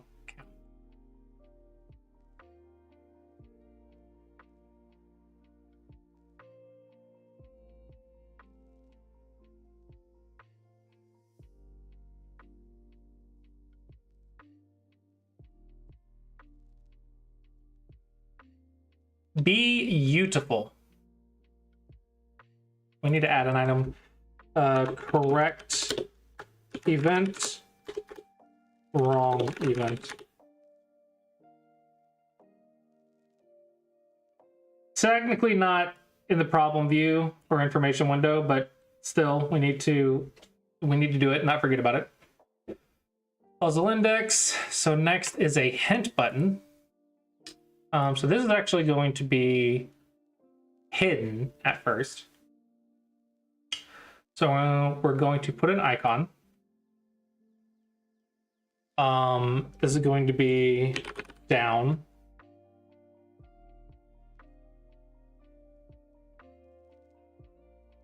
Okay. Now this down icon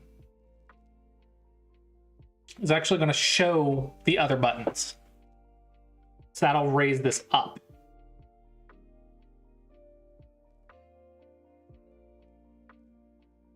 So we're going to get a group. We're going to call this group Smego info hidden. This is not going to be visible. We can animate the collapse operation, slide up and down. Yeah. Not going to be visible when the page is loaded. Yep. And then we're going to add a button. This is going to be hint.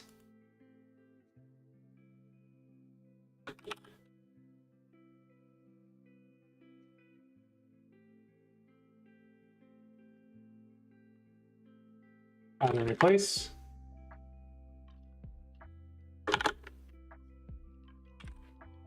No translation. Hint. Hint. Okay, this one, I'm gonna stretch. I'm gonna make a max width of 300 and center it. Okay, and the button is going to use a second button or a secondary button.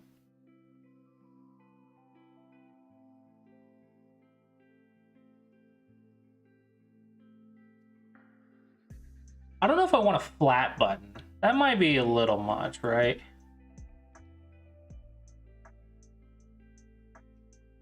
What looks better? A secondary button or a flat button?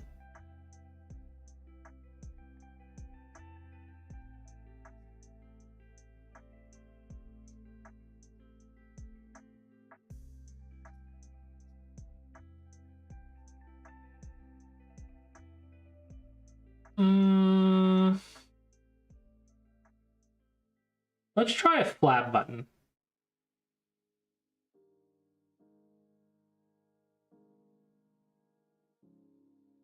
I'm not gonna see it. That's stupid. Okay, this one, when group Smego information hidden. is visible. Icon is going to be down. I want it to be down. And then the icon here wants to be up. Add workflow. Move this to problem.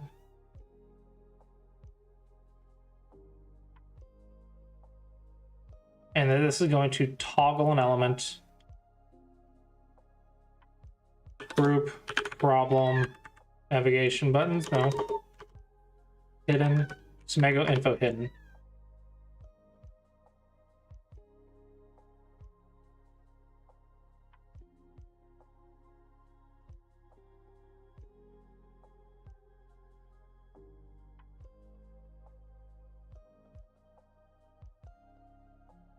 Okay. Look at that, very nice. That doesn't look too good, actually.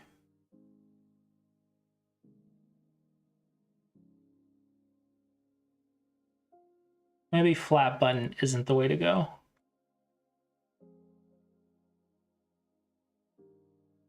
Secondary button.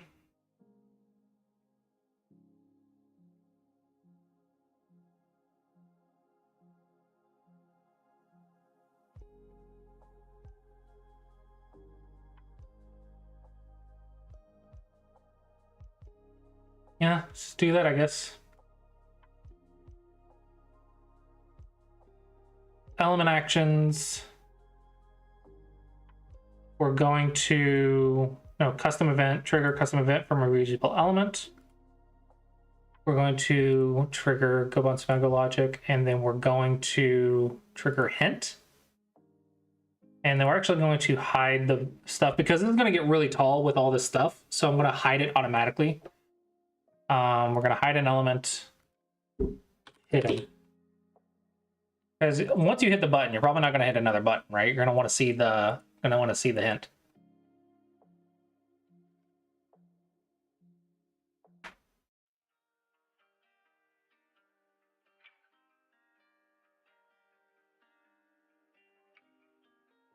Ooh. Hint.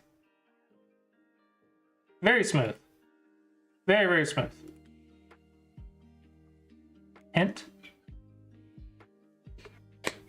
Very smooth. Oh, we need to put this in our problem folder.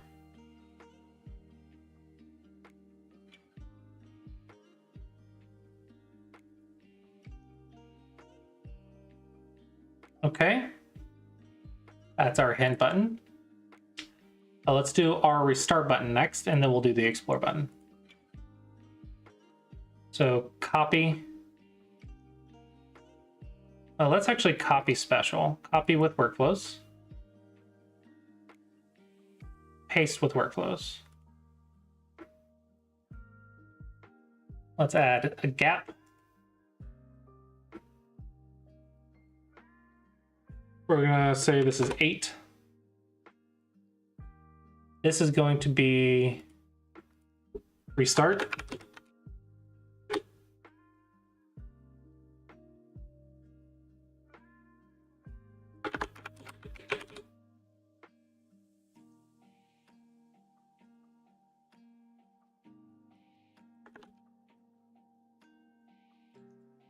Okay, now we're going to edit the workflow. And we're going to trigger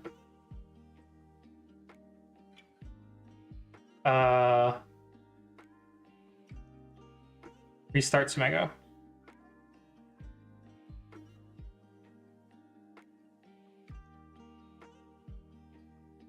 Okay.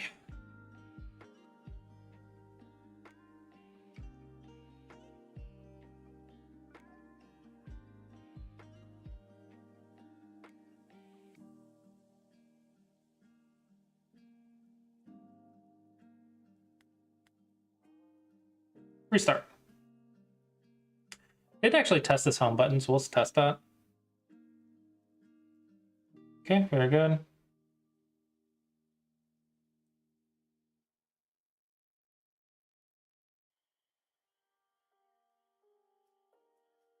Okay. This is all looking good. Smooth sailing, smooth sailing. Next we have the explore button.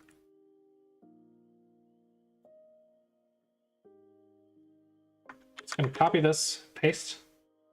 It's gonna be explore.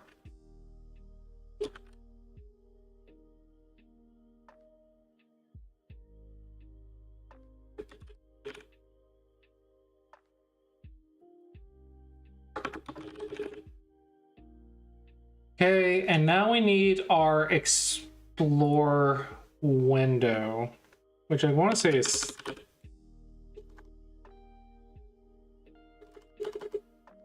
Gobon.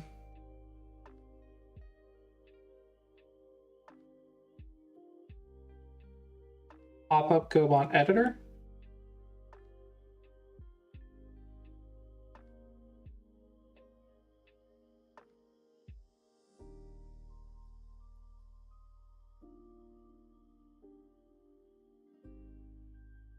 I'm going to do add workflow.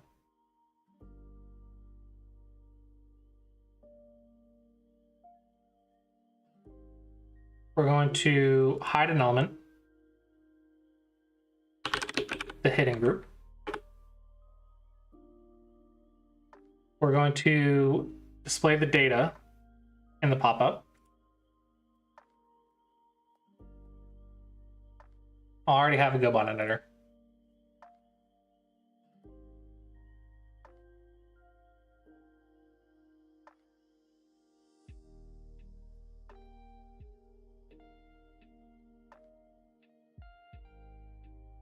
Pop-up Gobon editor. Data display, it's going to be Gobon Sumego Logics Sumego. And then we're going to show pop-up Gobon editor. Now, do I have to load it or something?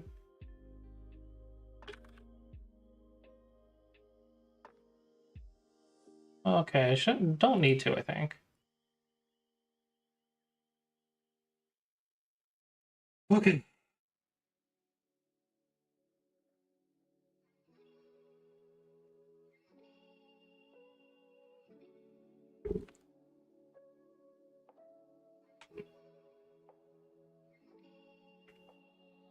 Explore. Okay. Well, simple enough. And I think the user won't have these. The user will have like the refresh. It'll look more like this. Now the issue is you can't see the comments.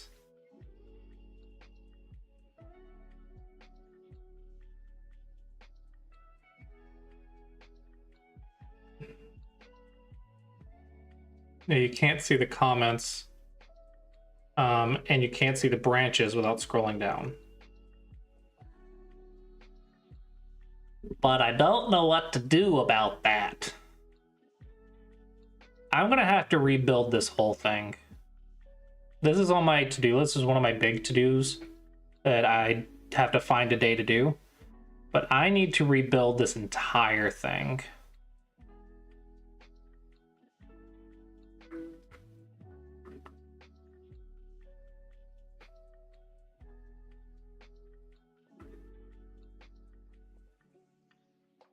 Yeah.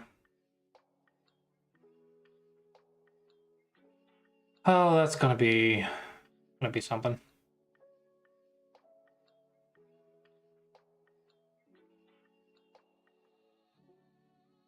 Honestly, the hardest part for me is going to be building this tree. I have no idea how to build it. The node tree is actually very confusing for me. I have no idea how I'm going to build this. Like this part up here, I can do. Down here, I have no flipping clue.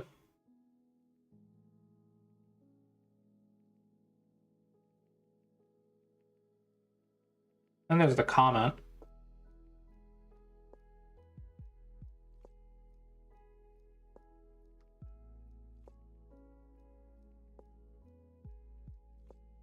Yeah, I have no idea.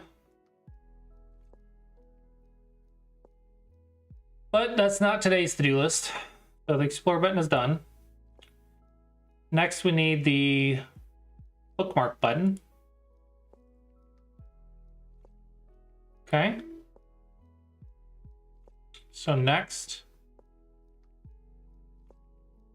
we have an icon. Gonna be a bookmark.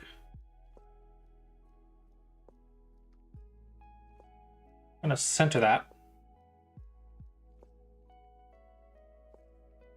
Now we're gonna get sets, pop up, edit set. No. Page set, page sets. How do you store variations? Feels like you need to traverse through that object, build out the display. Yeah. So I don't know how, I'm using Basogo's editor, right? And I don't know how they do it. I want to use the WGO scripts that I'm familiar with, but the WGO does not have a built-in node tree for the SGF.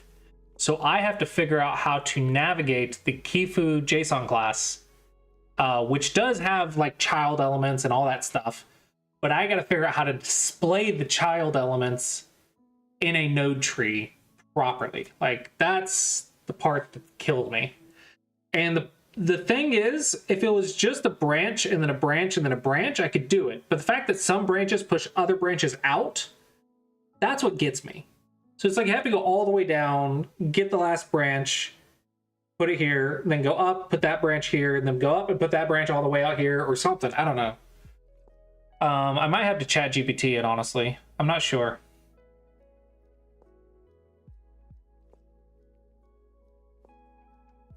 List. Loading group, add to list.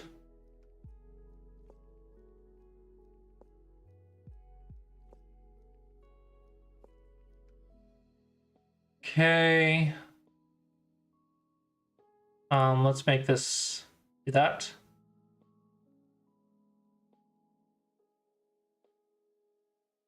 Maybe. I have to learn something new. Like, I don't know how to do it, which means I have to learn something that can do it. So I'm not sure how, but I'm gonna have to tackle that at some point.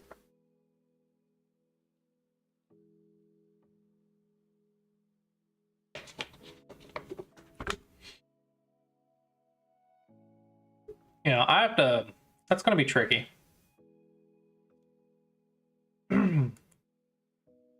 Okay, so this will be that.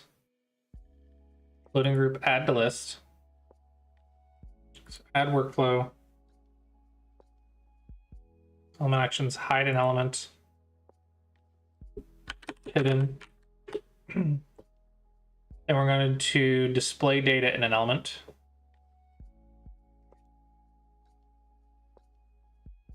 Add to list. Go on Smegologic's Smegologic.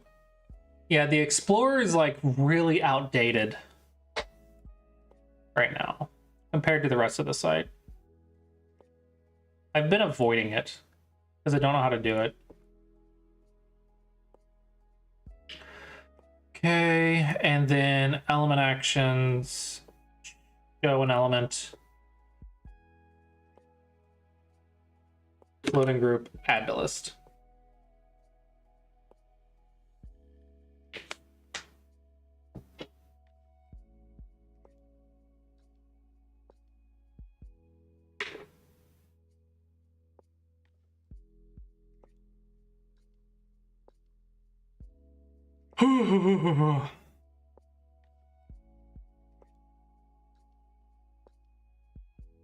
Bookmark. Cool problems, creative problems, test. Oh. Close that. Bookmark. Then remove it. Yeah, cool. Good to go. Good to go.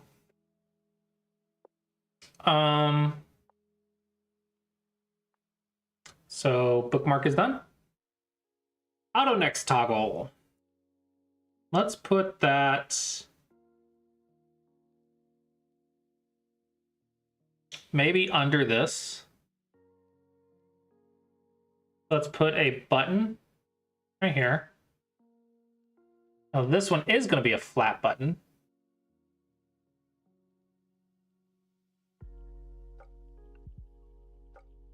I'm going to put this in the middle.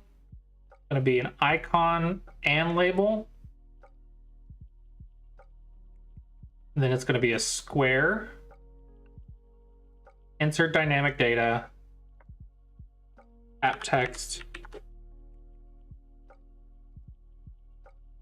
Auto next.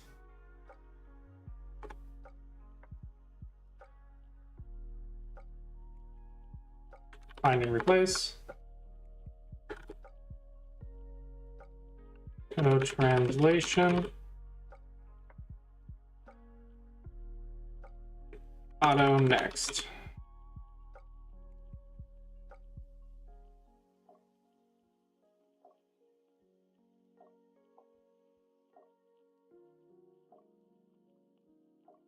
Come on, stop lagging. Auto next. So I think I'm going to put this one under the buttons. Yeah. And this is going to a conditional when current users auto next is yes. Icon is going to be a check mark.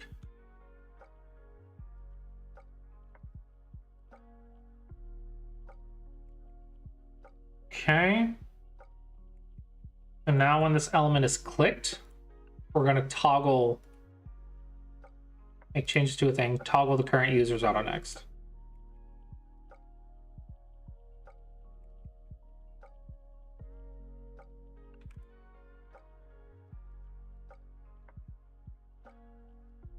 Auto next equals this user's auto next is no. And that's how you like invert it.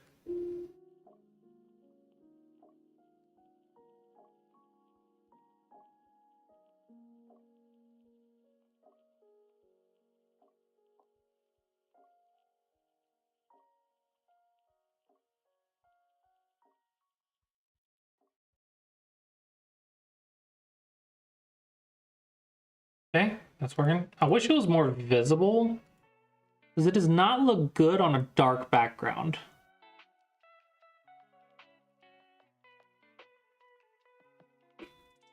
I don't know what to do about that though. Because it's a primary color. Problem is, the flat button doesn't look good on dark.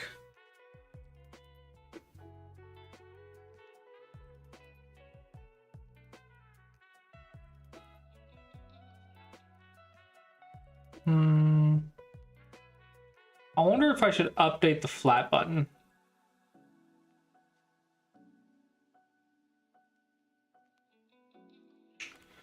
So maybe when current user's theme is dark theme is yes, or current user's dragon theme. What if I change the color?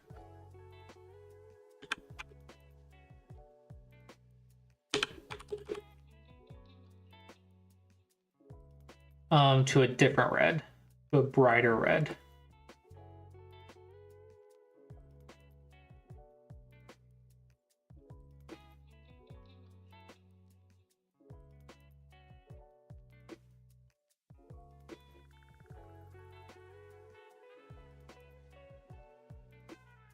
How does that look?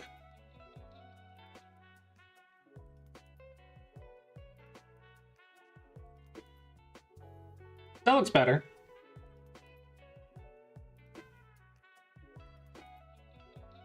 Yeah, that looks better.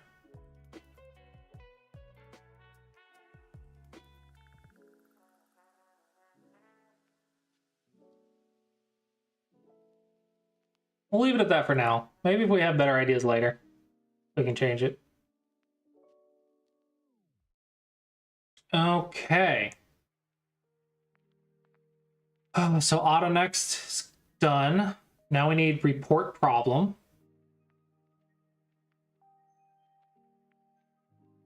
Okay, so this is going to go down here. This is going to be a button.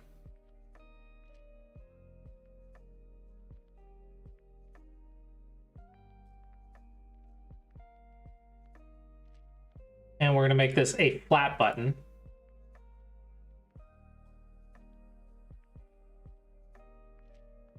Going to be report problem.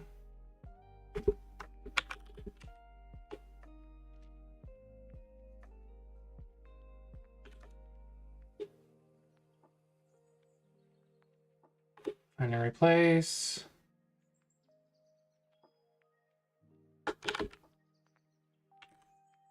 No translation. Report problem.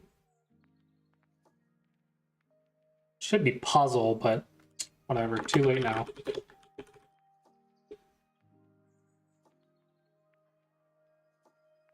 Do I want an icon? Sure, let's do an icon and label. Do information or exclamation, danger, whatever this is then. Alert.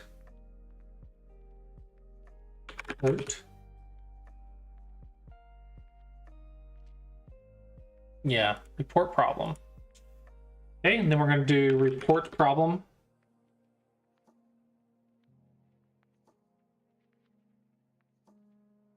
Okay. Then report problem is going to add to workflow. Going to move this to folder. Oh, AutoNext needs to move as well. Move this to folder problem. AutoNext, move to folder problem. Button explore. Oops, I haven't been doing this. Move to problem. Okay. The report problem is clicked. We're going to do element display data in report problem. We go on to Megalogics. Oh no, yeah. I have to click Sumego. Okay. I'm gonna do element actions, show an element, report problem.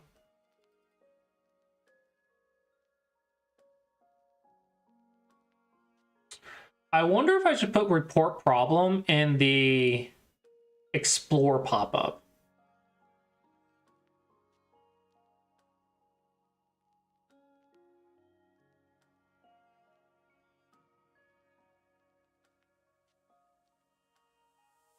Ah, report problem is busted.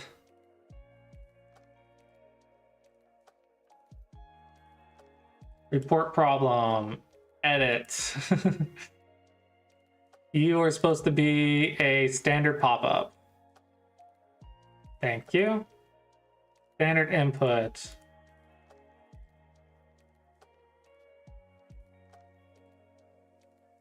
Whatever.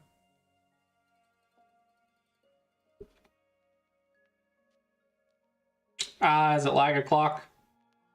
Do I have to close and reopen it?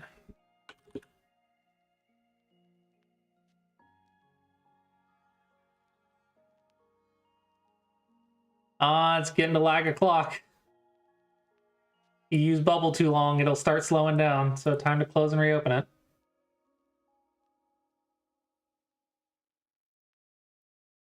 Poor problem. There we go.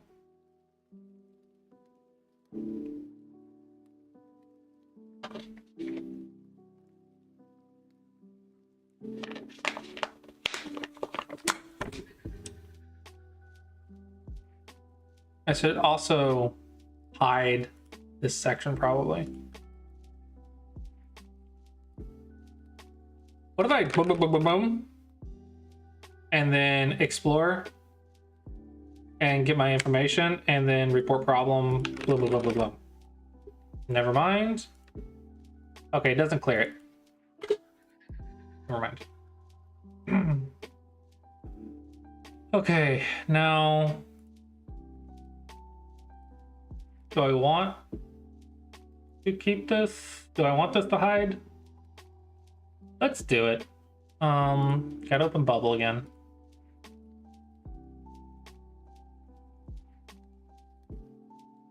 Getting close to lunchtime.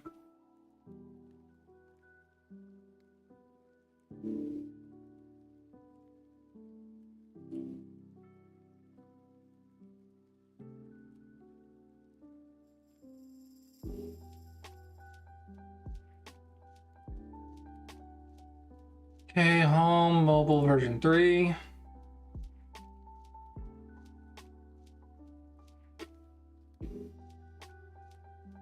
Okay. View problem. Turn on the opacity. Get in here. Getting hidden and report problem. We are going to hide an element. Hidden.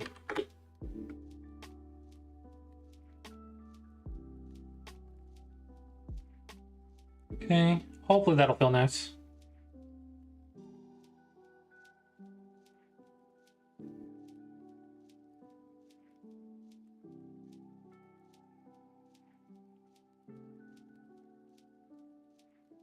Yeah, I think that'll feel nice. Okay, report problems done. Now we need first stone and star level. So first stone's probably going to go up here. Make a group. Actually, let's put first stone on the same row as the number. So let's group elements in a row. I'm running out of room. I'm running out of room up here. Okay. On both sides. Now we're going to have text. This is going to be app text.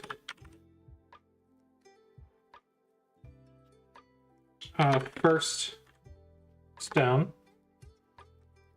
Close. Find and replace. No translation with first stone.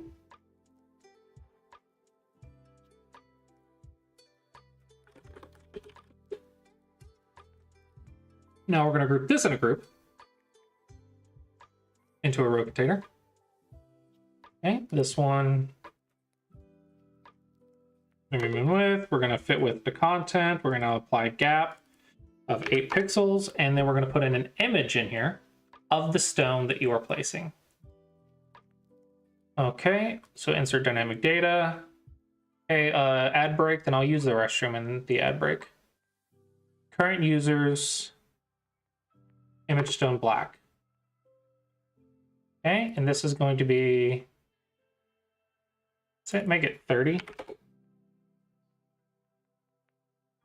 Okay, that should be good. Center the text, and just in case, center the image.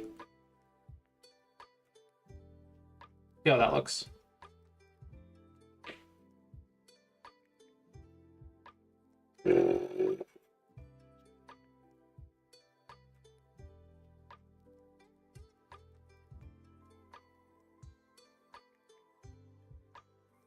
First stone black.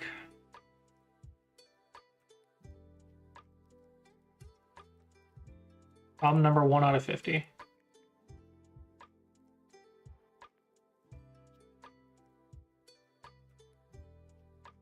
Okay, first stone. Now we need star level. Since they're doing an ad, I will be right back.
Okay, we're back. Now I need star level. So I think what I'm going to do for this is just go to the problem page.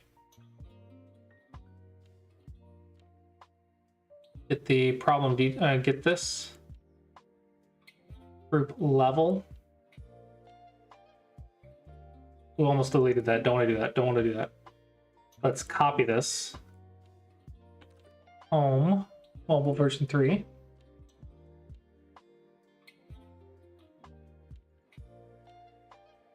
And then inside of this chunk, we're going to go into the hidden section.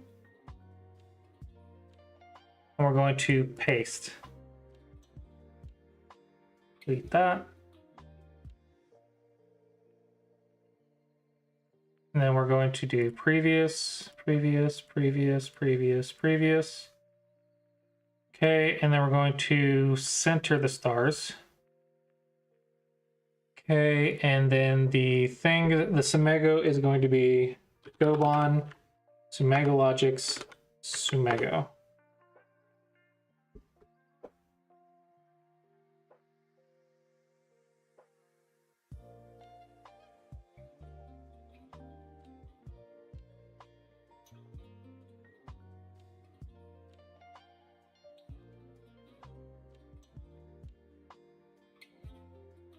And that's how many stars the Sumego is.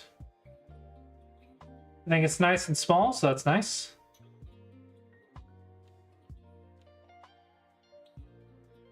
All right, this is all looking good.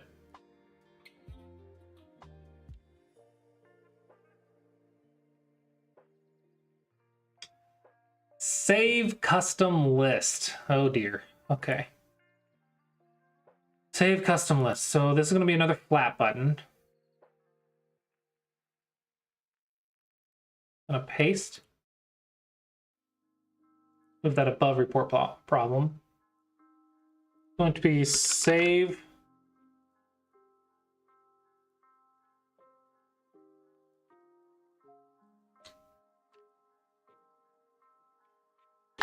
Save. Save custom list. Insert dynamic data, app text. We want custom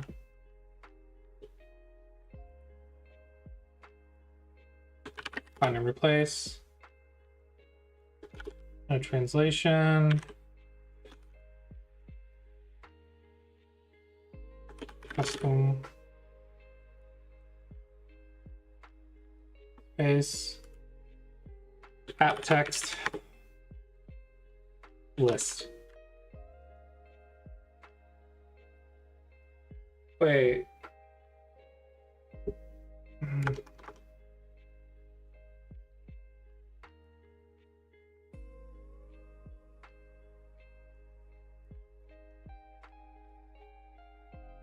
I don't have a word for list.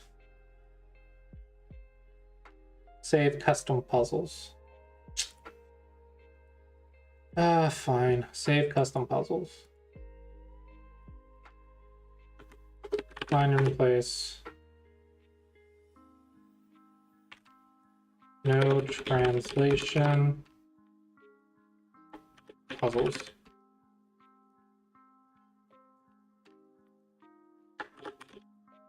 Save custom puzzles. This will just be a label.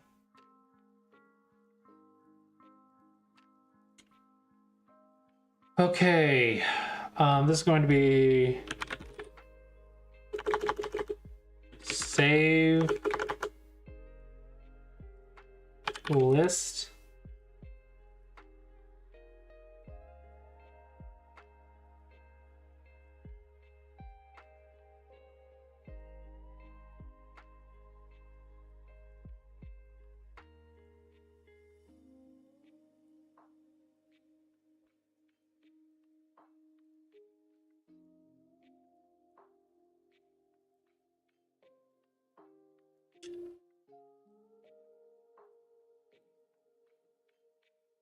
What do I do on the problem page?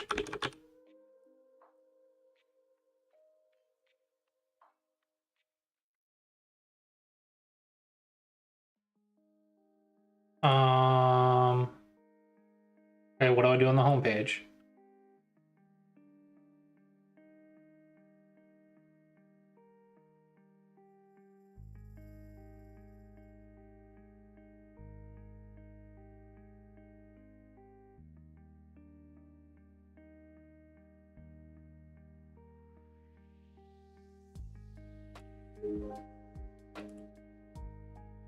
Show pop-up save custom list. Pop-up save custom list. Oh, it's not a reusable element. That's unfortunate. So we're going to copy special, copy with workflows. Mobile version 3.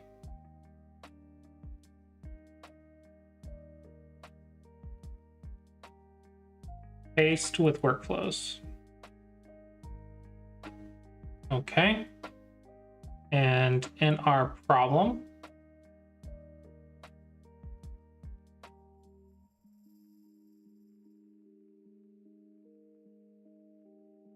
add workflow, move this to problem.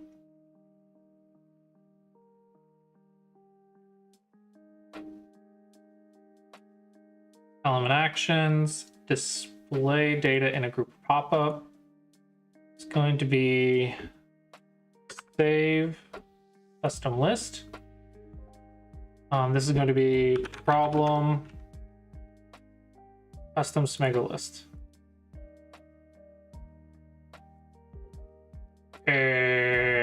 Or not.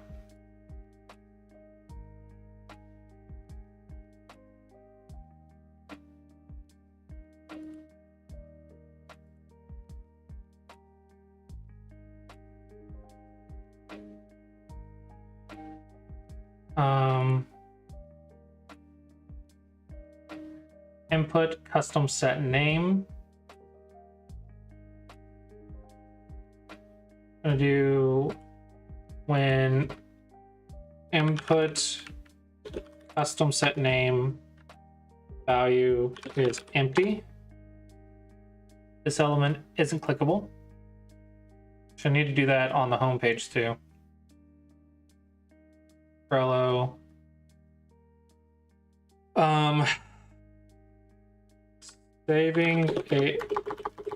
Saving a custom set needs the save button to not be clickable when the set's name is empty. Okay. Create a set. Edit workflow.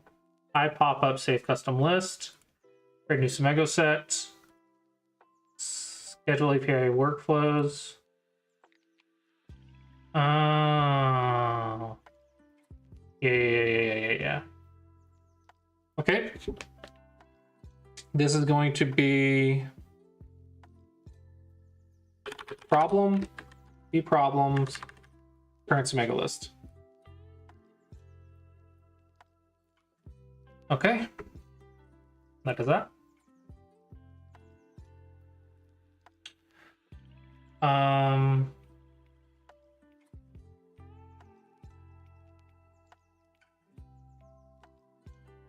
Should I just put this in problem?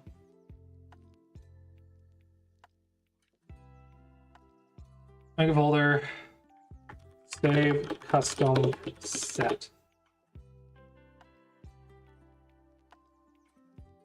And we're going to move this to folder save custom set. Move this to folder save custom set.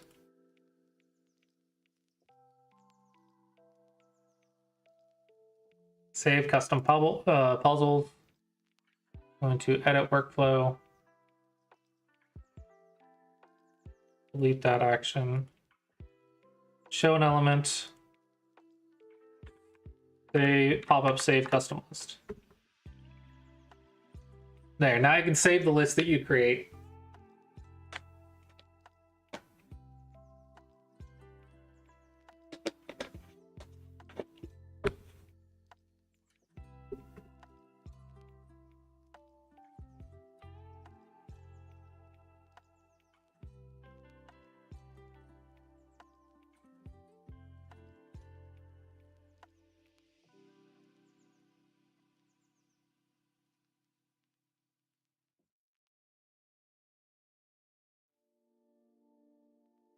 Not very obvious what it does.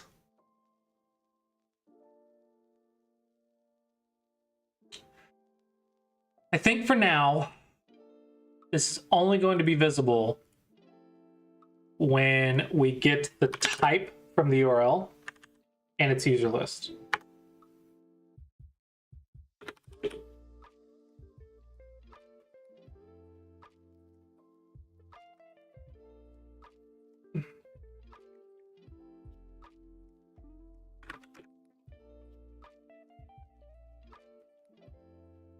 Use, and it's going to be user list.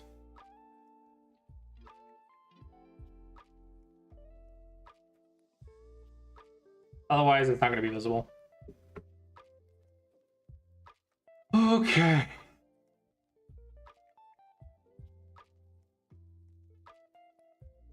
So that is it for that. Save custom list. Solved / missed count. Ah, crap.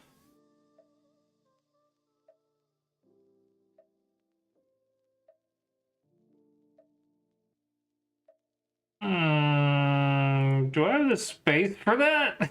I don't think I have the space for that. Like, where am I gonna put that?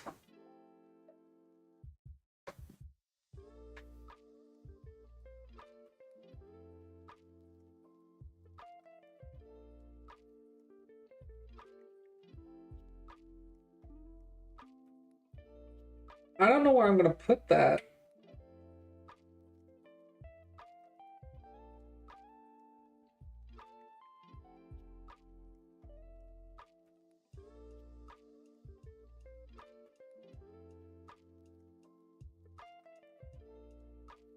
Oh man, do I even put a list of your correct and wrong? Because where would I put it? I'm out of real estate.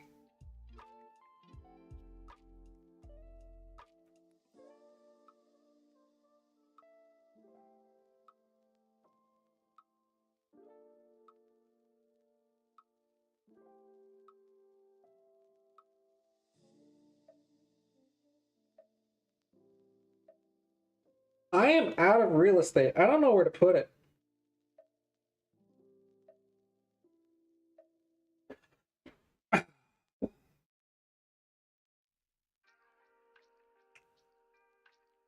Suppose I could put it right here, but like, depending on the phone size, I don't know. I don't know if I want it there.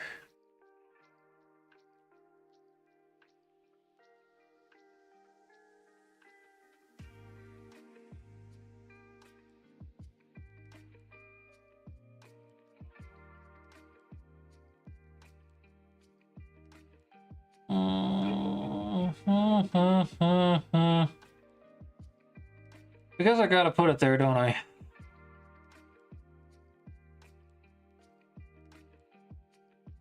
Oh.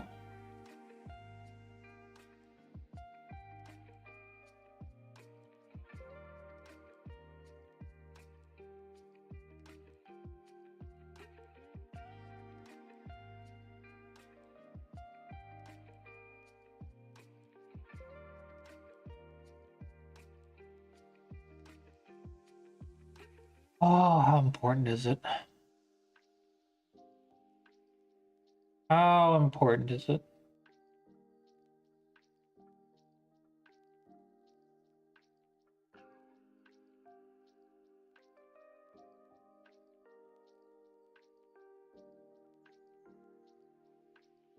Hey, Smoglet, welcome, welcome, welcome.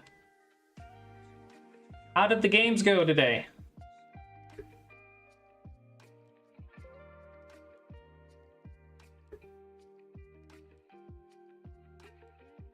What was the final record?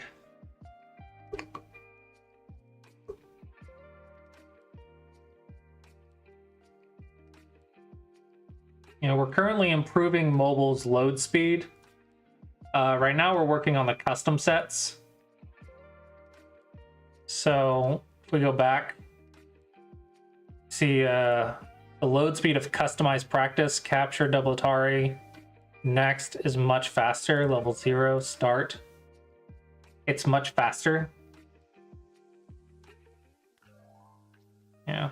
Don't currently have auto next set up yet, but we are working our way through.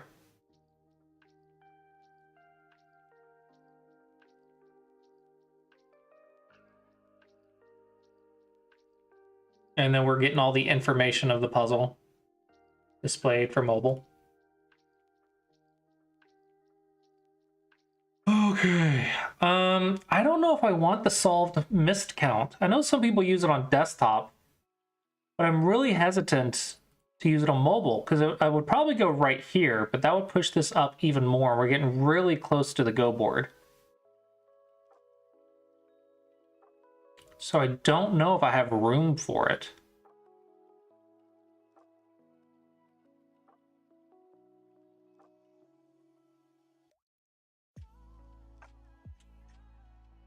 I like how it slides up and down though. Scratch Shadow winning at the end. 0-1 PandaNet. 6-3 on Fox at 3-Don. Nice. Nice, nice, nice. How far away are you from 4-Don? 6-3. That's a good result. And then beating a 3Q on OGS. I think 1-Don OGS is like 4 or 5-Don Fox, right? We'll say 5-Don Fox. More to the opponent. Yeah, with Fox it gets like that. Do they kill themselves or do they not kill themselves? What's gonna happen? So yeah, I think that's about right. Opponent was 2Q on OGS, so I had to dig deep. Yeah, so 1-Don is 5-Don, so 4-Don, 3-Don is 2, so 1-Don, 1Q, 2Q. So 2Q, 3Q, yeah, it's about right. I think OGS 2Q and 1Qs, though, are really, really strong. You have to be very, very patient to beat them, unlike Fox, like, 4-Dons, that you just have to, like, catch their mistakes and punish. With 2Qs and 1Qs, you have to be very patient and slowly gain a lead. And it's hard to find an opening against them, but usually my patience wins out. Versus on Fox, I just kill stuff, probably. Yeah. 6-3, that's a good day. Congrats. That is a very good day.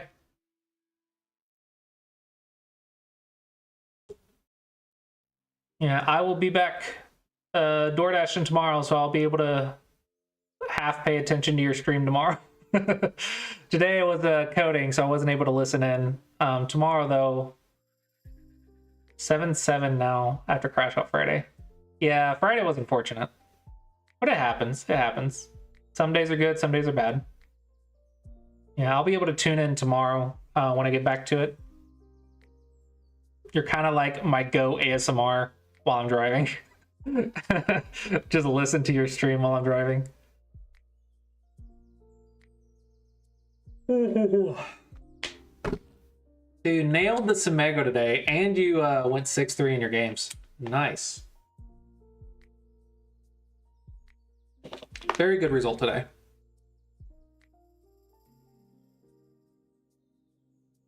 Okay.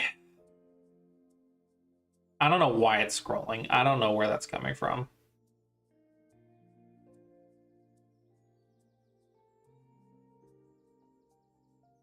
I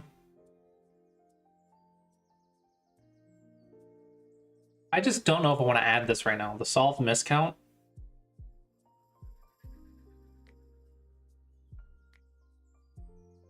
I'm just running out of room. That's my issue. I'm running out of room on mobile. Let's leave it as a question mark. I might still add it, but I'm going to leave it as a question mark. Okay. Puzzle category toggle. That's going to be in the information. So we can fit that maybe under the stars.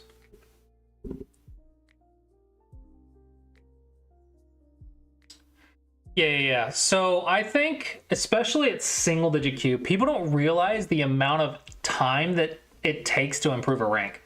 Like at 1 Dawn, it takes like 6 months of playing Go daily, like 4 to 5 games a day for 6 months to move like 1 rank if you're lucky. Moving a Dawn rank in 6 months to a year is decently quick. So at single digit Q, it's not 6 months, but it can take months of effort to move 1 rank. And if we assume like even 3Q, 2Q, and 1Q is even half a Dawn level, that's still 3 months of playing games every day, multiple games. So yeah, I can understand why a lot of people get frustrated at feeling like they're not improving, but it takes months of effort to move a single digit Q rank. And I think a lot of people don't get that. Especially like 7Q, they'll play like 1 game a day and wonder why they're not improving. And I'm like, you need like 500 games or something to improve at 7Q. How many games would that be? Let's say 3 months, 5 games a day. How many games is that? 450? Is that right? 30, 30, 30? 5 times 3 is 150, 30 is 150, 150, 150, 150. So yeah, 450 games to improve maybe 1 rank at single digit Q. Yeah, in-game hits hard. I actually tell my students to specifically focus an in-game looking for what we call goose Tsujis. I don't know if you've heard that story, but it's like a classy Go term, is a goose Tsuji, where liberties get filled in Dame, or when things resolve at the end of the game, and cutting points will activate, or people will self-Atari, right? Or people will fill a Dame that activates their own cutting points. And I tell a lot of my students to really, really focus in the end game to look out for those, because they're game deciding moments at the end of the game, and you don't want to lose to one because it's really frustrating to lose to one, but also it's really good to catch one because you can just pull out that victory at the last second. Watch Go streams daily. Yeah, take something from every game is important for sure. And watching Go streams, I mean, it's educational, but you can watch it with study in general, watching Go streams, watching Go videos, reading books, reviewing games, doing puzzles. All of that is a multiplier of your effort in playing the game.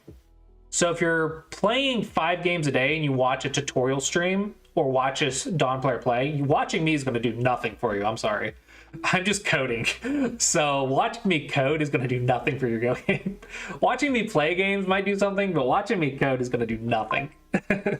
But typically study is a multiplier of your efforts. So if you're playing games every day, it's going to be, your improvement's going to be more efficient if you're studying on top of playing those games. But if you're just if you're just studying and not playing at all, you're not multiplying anything, right? You're kind of multiplying 0. So it's not going to be like very effective if you're not playing games. There is also the take that you don't really have to study to get to like 5 Dawn Fox. You can just play games if you play enough, but that's like playing 10 to 20 games a day for like a year.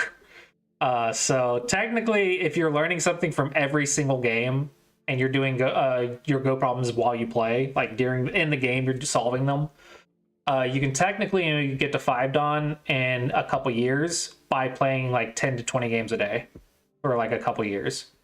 But study, I think, is more efficient if you're playing like 5 games a day. I think there is a talent involved, but a talent is also a multiplier. If you're not doing hard work, it doesn't matter how talented you are. If you're playing like 1 game a day or like 3 games a week, it doesn't matter how talented you are. You're not going to improve very quickly. You might get to single digit Q quickly, but 3 games a week or like 10 games a month, it doesn't matter if you're talented or not. I don't think you're going to improve very quickly. Smuggle, I think what you're doing, Smego every day and playing games, like multiple games a day, I think you're going to reach 5 Dawn Fox probably in the next year or 2. Like, I have no doubt that you'll get to 5 Dawn Fox. Like, you're already 3 Dawn Fox, and it's just like 2 ranks away. Like, honestly, 6 months to a year, you might be 5 Dawn. At worst case, 2 years. I think you'll get there. It's just a matter of time. You just do what you do. You'll get there just fine, just doing what you're doing. Just make sure like you review like a few minutes, but I think you do. I think you like look at some quick points or whatever. And sometimes people in chat will show you a quick variation. And that adds up. That's compounding. So I think you'll be 5 dawn, and it's just a matter of time. After 5 dawn, it becomes really hard, I think. How much do you play, Soga? I've seen you stream a couple times, but I actually don't know how much you play. To get from 5 dawn to 7 dawn, still playing Go after a year. I've been playing Go for like 19 years, so I'm not worried about that for me. I've been playing Go for 19 years, so I'm good. 6 a day. The amount of effort it takes to get from 5 dawn to 6 dawn, or to 7 dawn,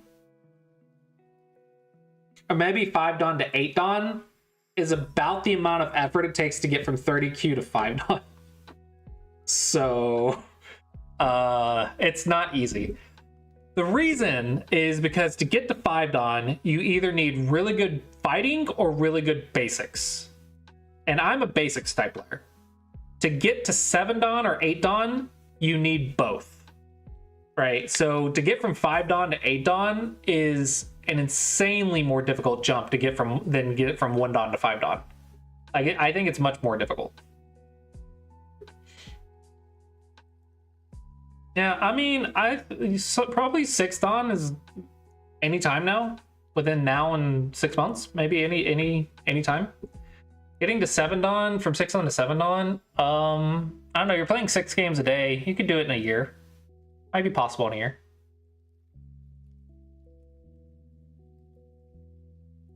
You're 6 a day, right? Not 6 a month. If you're 6 a month, I don't think it's gonna happen anytime soon. But if you're 6 a day, then it's decent. Not bad.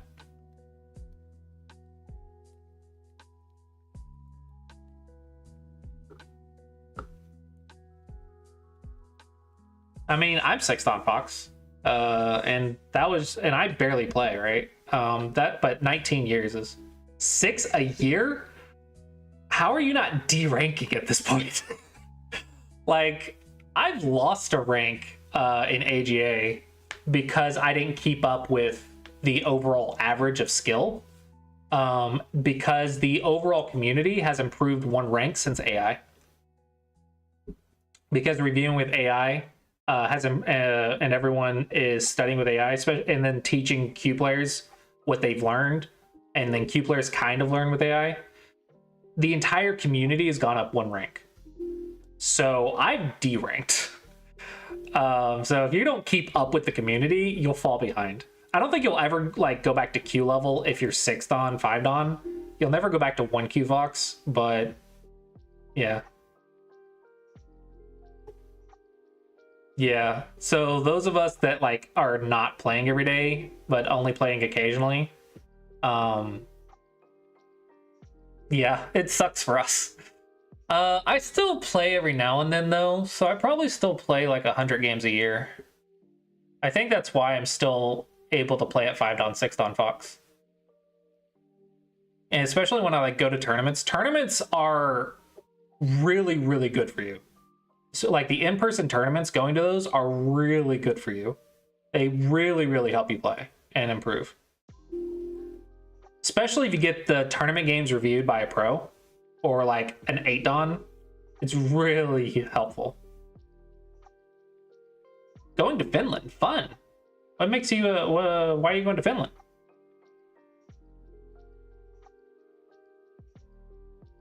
What is taking you to Finland? A sauna? What? like a hot tub or hot spring? No, sauna's the hot building. I'm sorry, the steam building. A lot of things. I'm going specifically because they have a great sauna, and that's the only reason. I've heard lots of great things about this sauna. It's the only reason I'm going. That would be crazy.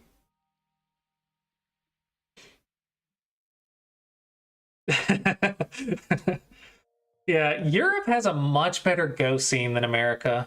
I mean, I guess it's like half the size, but still, I'm kind of jealous. I also think the European Go Association does more than the American Go Association. So I'm really jealous. But I don't know how to grow Go in America. If I could figure out how to grow Go, especially using Sumego Dragon, I would be like rich, okay?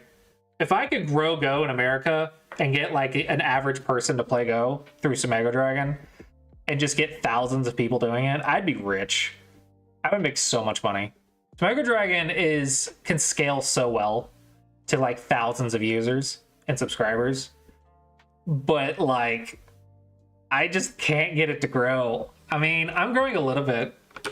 Yesterday kind of hit hard, but I'm growing a bit.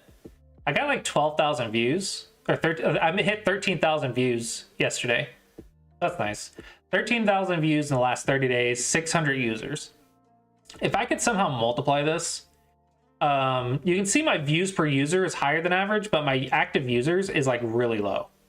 So the average for websites like mine, according to Google, are like 1,000 users per day.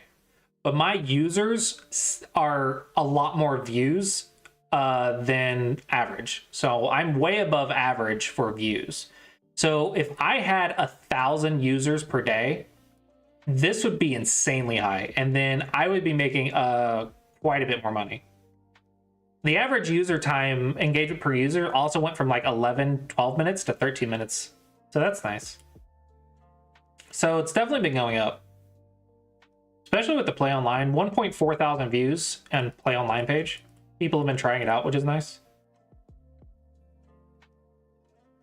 Yeah, I think streaming it and showing it off more helped. I need to start posting more on YouTube. I've started posting on YouTube some of the playing games on Sumego Dragon. So I'm hoping that'll help. But I just kind of keep showing off Sumego Dragon as best I can while coding it every day. Balancing marketing, coding, and DoorDash is really hard and taxing. Oh my gosh. I like do nothing else with my life. It's literally just DoorDash, Play Go, or marketing Go, which is playing Go sometimes, and coding Go. And I do like nothing else with my life. It's all just Go. It's crazy. But Sumego Dragon's getting built. It's getting up there. It's got thousands of hours of work, and I'm like putting in the work of like 5 or 6 coders, I think. Oh man. If it grows, it keeps going like this, I think it'll be really, really cool, but yeah. I've played Plague Inc.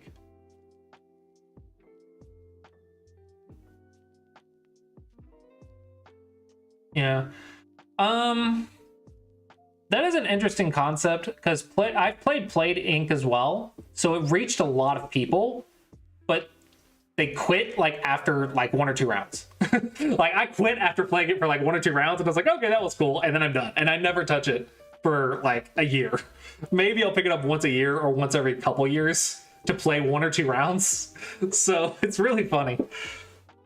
Did you guys hear? Someone told me that chess.com's competition, what they're after is actually not board gamers. They're actually after people that are using what was the app? What's that stupid language app? Oh, what is it? Duolingo. That's what it is. Duolingo. Yeah, their competition's Duolingo, and I find that so interesting. I think Go should be marketed a lot to computer scientists, because I think there's a lot of computer scientists in Go. I just don't know how to. I don't know how to hit that market. How do you hit computer scientists? I'm not sure what other markets Go would do well in.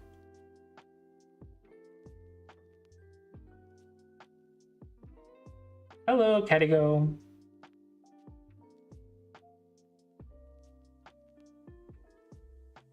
Yeah.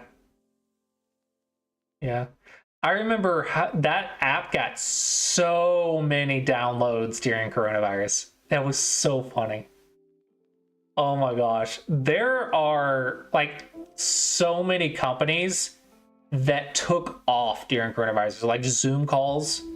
Like, holy crap. Yeah, I just gotta figure out how to get Go in front of software developers. How do I get Sumego Dragon in front of software developers?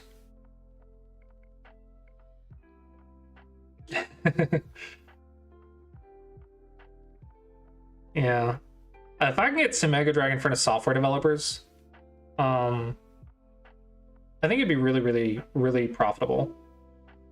I really needed to be more profitable so I can build more time. I really want to quit DoorDash. I really hate DoorDash. Like, I really hate doing it. But Sumego Dragon only pays like half the bills right now. I need to pay all the bills. Yeah. I want Sumego Dragon to grow so fast, so much faster than it is. I just don't know how to do it. I don't know how to market Sumego Dragon. I'm legit. If I could find someone that knew how to market Sumego Dragon, I would hire them like on the spot. I'd pay like hundreds of dollars to get someone who's good at marketing a month. But like they would need to be like, they would need to know what they're doing. But if they knew what they're doing, they'd probably charge thousands a month. And I just can't afford thousands of dollars a month for an employee. But if someone could like market it to computer scientists and get me like a sale every day, I could pay them like hundreds of dollars a month. I had 1 month where I really pushed the marketing. I was sponsoring streamers. I spent like $300 on streamers. I spent like $50 to $100 on Facebook ads. And really pushed at making YouTube videos, live streaming, paying streamers, all that stuff. And I was getting like a sale a day for like 1 month. But then it really died down because I think I hit everyone that I could hit. Like, I think it's hard to reach new people that I haven't reached already. Like, there's so little new people. And yeah, there's thousands of people in the Go community that I can get Sumego Dragon in front of, but I've already done that. Right? So I need like a new audience that Sumego Dragon hasn't hit in front of. So yeah, it definitely paid off for a month, but then it died off really quickly because I hit everyone, right? I got it in front of everyone that I could reach, which is thousands of people, and I reached them. But now if I kept paying Twitch streamers and I kept paying Facebook ads, it was going to reach the same people. So it kind of stopped paying off, which really sucked. Because a lot of the people on Twitch are the same people.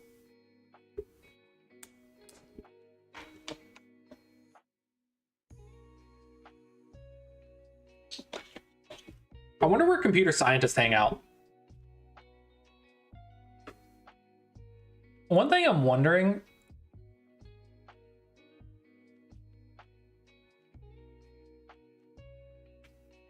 Yeah. I really want to make the new user experience really smooth, but I'm wondering if I could somehow get like the AlphaGo documentary in front of them playing Steam games. Yeah, if I could just get the AlphaGo documentary in front of them or Hikaru no Go in front of them, and then like immediately throw Sumego Dragon in their face and be like, hey, you want to try that cool thing that you just watched and now you're like really hyped up about? Here's Sumego Dragon. Right, so I got to figure out how to get in front of the audience that watches the documentaries and watches Hikaru no Go. And I don't know how to do it. Because when the first thing they search is like Go server, right? Or how to play Go. And let's see what pops up when you get how to play Go. How to play Go. Learn to play Go, onlinego.com. Not surprising. Videos, you get the Go Magic videos. They're so good at marketing. I don't know how Go Magic does it. Go Magic's so good at marketing. And then Reddit. Reddit's a big one for new people. There's so many newbies on Reddit, but I'm scared to advertise on Reddit. Like, you have to be incredibly careful. People really hated Sumego Dragon on Reddit. And I'm all the way down here. At least I'm in the search, right? At least I'm here. It's just I'm all the way down here. And Sumego Dragon doesn't pop up at all. And then if you look at Go puzzles, you go problems.com, Go Magic, Online Go, but I'm not on here at all. And then if we look up Sumego, Reddit, Sumego Pro, Sumego Essentials Library, Go Magic again, Sumego Collections. Yeah, I'm still not on here. So yeah, I don't know how to get Sumego Dragon in the SEO. Oh yeah, for sure. Definitely SEO problem. Right now though, I care more about my page load speed than the SEO. I know SEO is important. Like, I get that it's important, but I'm not very good at it. And right now I want my users that are paying me money to be happier. So I care a little bit more about that at the moment. Yeah. I do have a How to Play Go page. Like, it's there. Yeah. I have a How to Play Go page.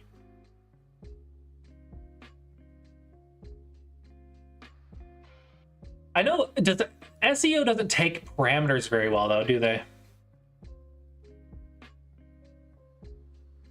But I do have a rules page, right? I do have a dedicated rules page. There's not really a lot of links to it anymore. And you can see how much slower it is when you go to the rules page. Oh, it redirected me, that's why. The rules page redirects me to here, which is what it's supposed to do, I guess. Yeah, I don't know.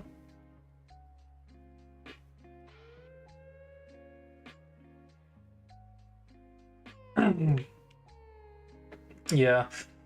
Yeah, I don't know. I don't know how to get in front of computer scientists. That two-step process of get them into Go and then let them use Sumego Dragon to play Go. I have no idea how to do it. If I could solve that, I would be able to sponsor Go tournaments and everything else. Like, I'm already sponsoring Go tournaments a little bit, but I'd be able to run tournaments, right? I wouldn't just like sponsor a tournament with like $50 or a set of books. I would literally be able to run tournaments if I could market this better. I would have the money to just start investing into like big things in the Go community. I'm trying to sponsor streamers.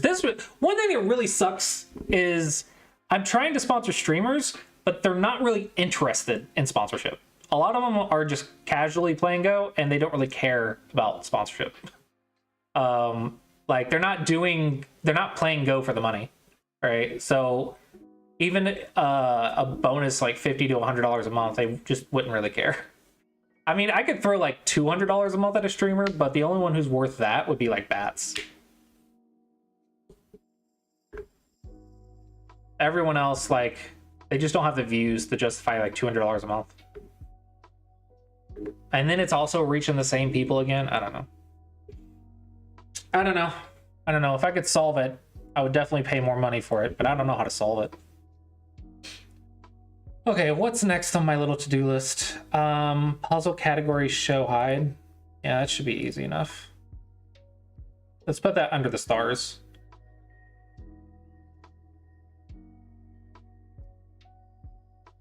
Let's put text right here.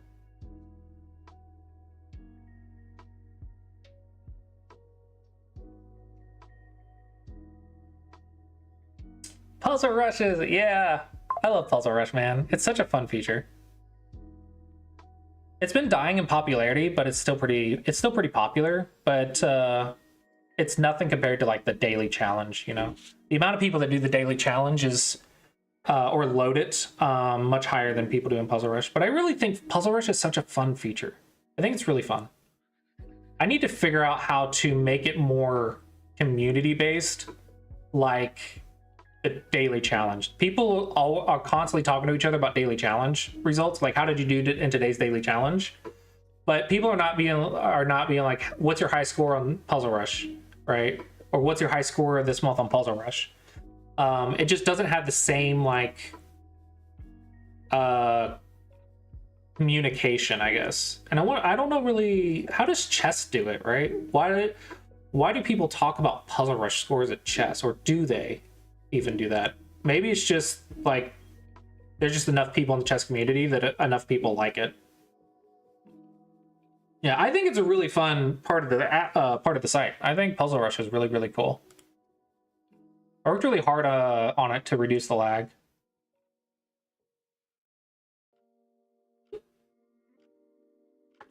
Category.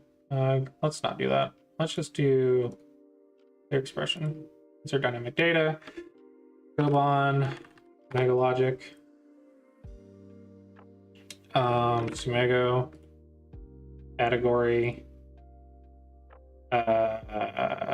Name. Category. Let's make this text small, so body small. All right, how does that look? I think it won't be too intrusive.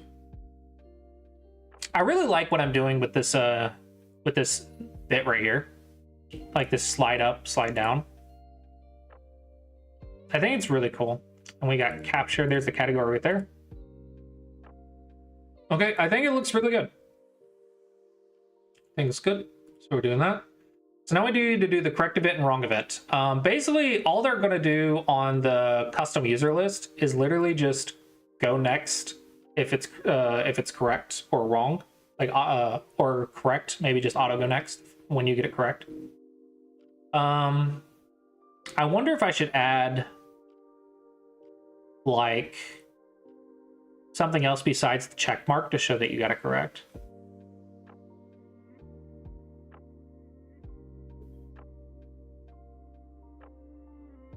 The Wordle effect. Yeah, I can see that. And yeah, they're all doing the same problems. That's true. Yeah, I definitely like the daily challenge. It's really, really cool.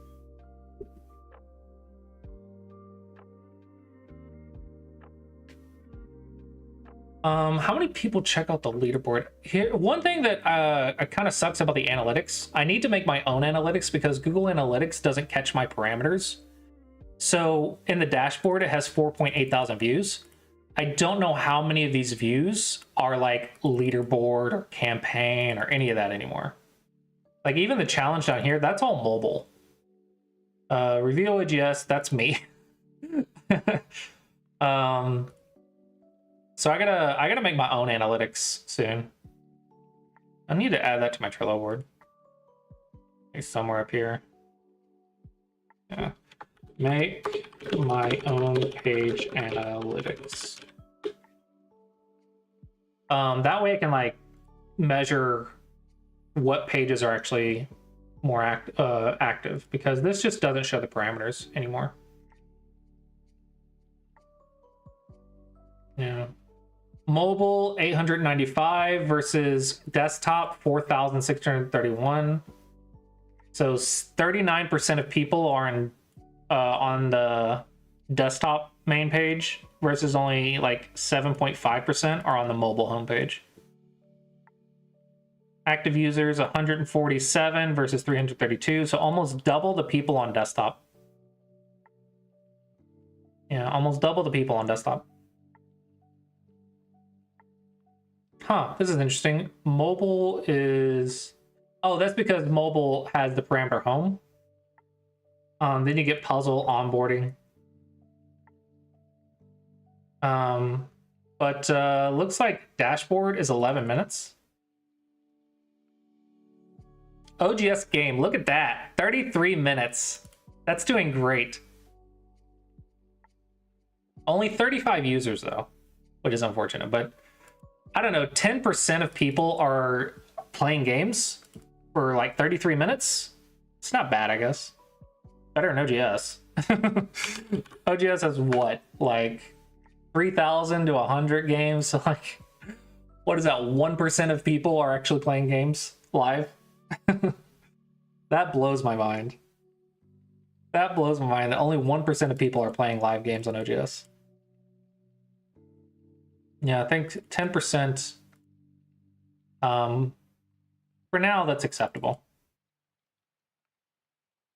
Average engagement time per user per day over the span of a month. I think it's per day though. Over the last 30 days. So let's see. Let's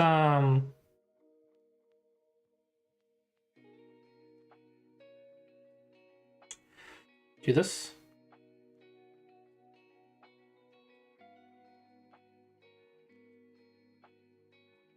Yeah. Let's get rid of that. Let's see. OGS game is this.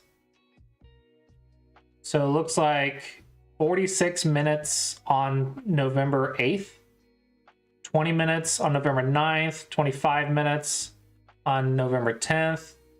Looks like not 5 minutes on November 11th, 6 minutes, 11 minutes. About an hour on Sunday, November 16th.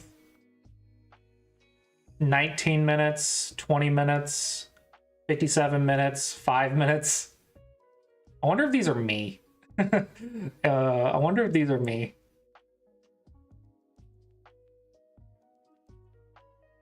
I mean, no, because this might be me. 20 minutes, 19 minutes.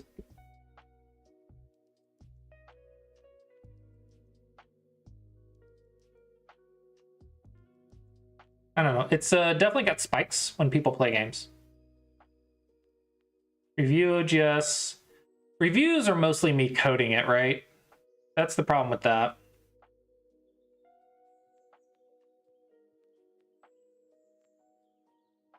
Yeah, especially since people are trying it out. What in the world is this?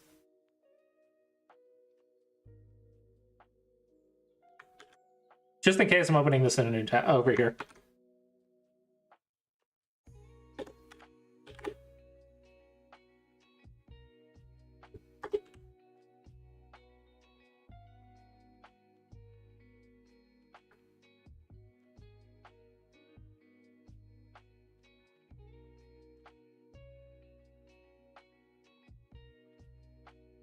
Dashboard in English. So dashboard is SEO apparently. Yeah.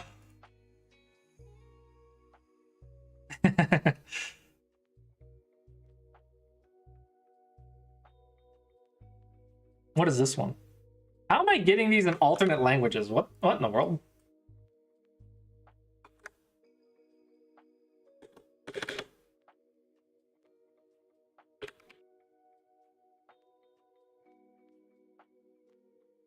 Dashboard. So there are two things that mean dashboard. That's funny.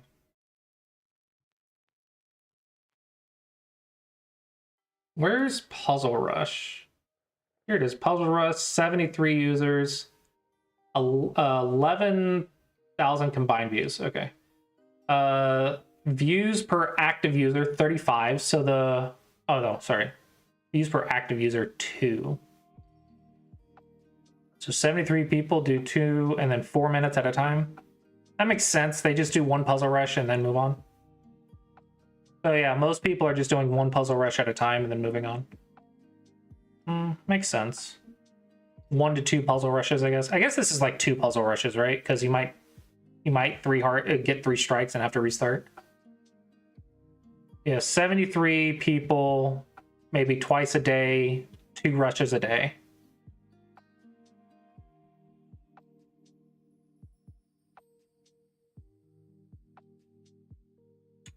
This one is about to spike because I'm about to redirect a problem a lot more.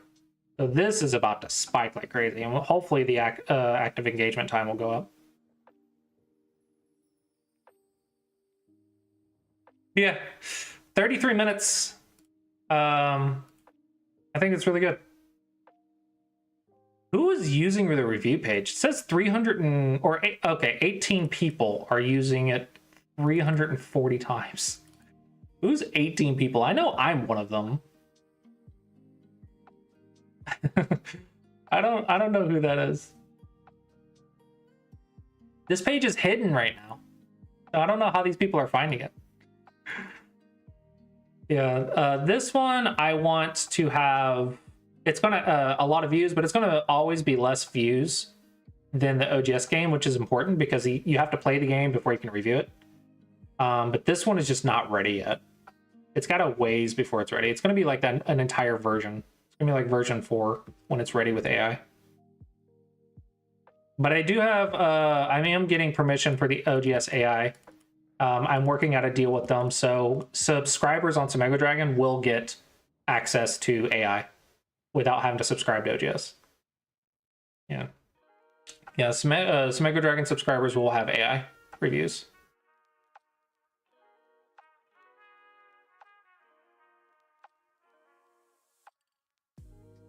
I think that's pretty cool.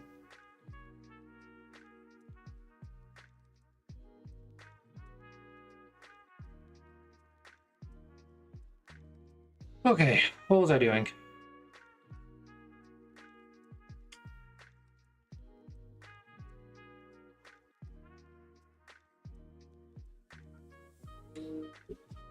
Yeah, I suppose there is a 100 Smega limit on Puzzle Rush. So that makes sense. Yeah, that makes sense. Like 2 or 3 rushes before you hit the daily limit.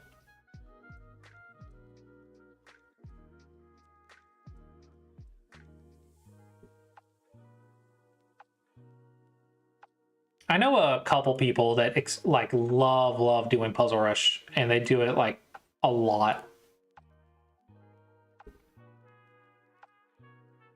Okay, correct event and wrong event. So I think I just want to navigate to the next problem when you get it correct, right? That's all you really have to do? All I really have to do?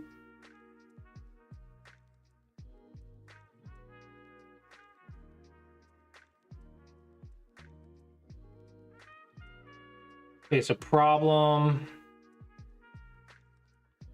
correct custom. We're going to do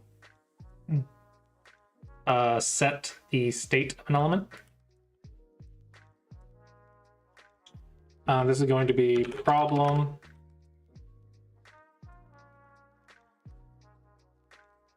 Your max is 10. Hey, I enjoy that you're doing it. I'm happy that you're doing it, honestly. I'm happy you're getting a value out of the app and enjoying it.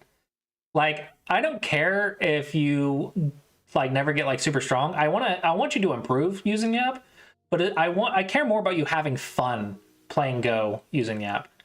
I want you to have fun with Go, and I think that's really important with Sumego Dragon. So this is going to be problem view, custom state, current index. Going to be problem view problems, current index plus 1.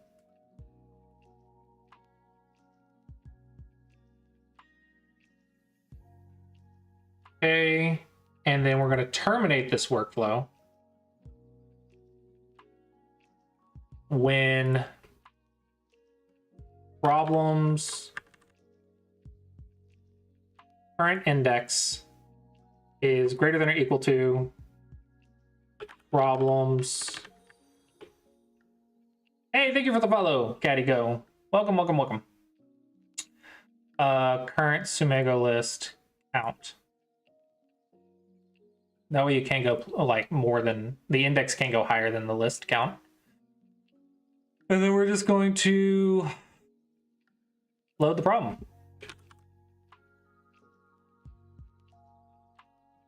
Load Sumego. Sumego is going to be problem, view problems, current Sumego list, item number, problems, current index. Ranked is going to be no.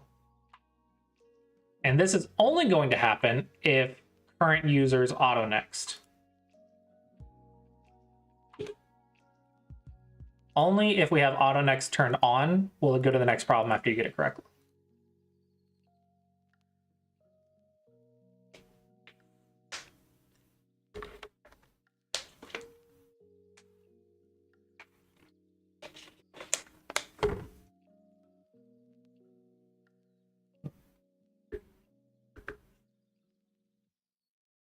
Okay, do that.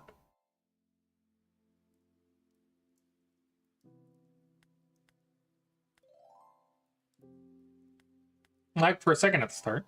Looks like it's picking up though.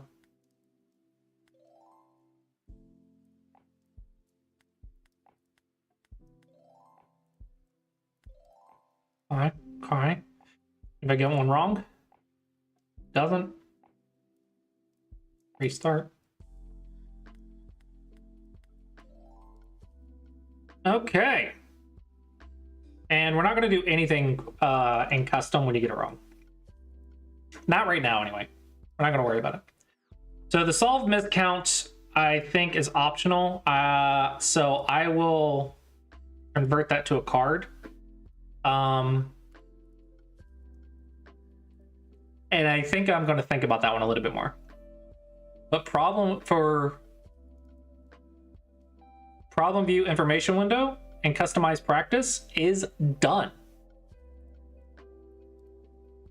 So now this customized practice, instead of navigating to a new page, it'll go right here immediately. You select your puzzles, level 0, whatever you select, start the puzzle. It'll give you a random set of 50. Bada bing, bada boom, you're good to go. And then if you go back, and let's say you select multiple categories, let's say you do capture, double Atari, connecting and cutting at level 0 and level 1. All right, and you start that, you get a list of 50.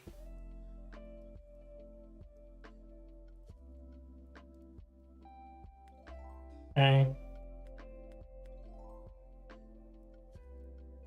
Yeah, I do Trello. And then if you save custom puzzles, you can save this list of 50 as a new puzzle set.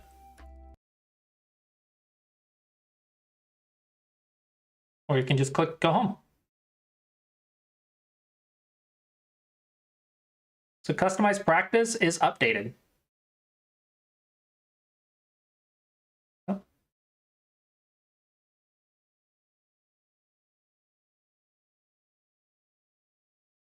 All right, there's one. And I think ranked is already on this, right? Ooh, this is not good. The background is not correct. Let's lose a puzzle intentionally. Can explore. And oh, I want some padding down here. Let me go to ranked, but ranked technically works, I believe. Let's make this one a default colored layer 2. And then roundness is going to be per border. Top left is going to be rounded. Top right is going to be rounded. And that should fix that, I think.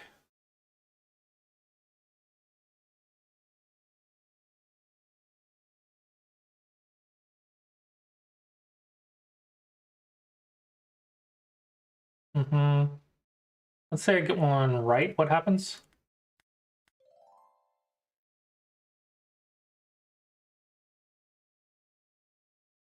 I can explore. Click next. Okay. I get one wrong. Rank goes down. And click explore. Click next. Then timer starts. Cool. So ranked and customized practice are done. Now I just need campaign and sets. Unsorted is an admin thing, so I don't have to worry about it. Yeah, campaign and sets, campaign and sets. Those are the next two I have to do. Hopefully it won't take me as long as customized practice because I had to get all the problem information set. So I think I'll do sets next. That should be pretty simple. And then campaign is going to be more involved, like customized practice. So I think I'll do that one last. So yeah, we'll do sets next. But I think I'm going to take a lunch break first before I come back and do that.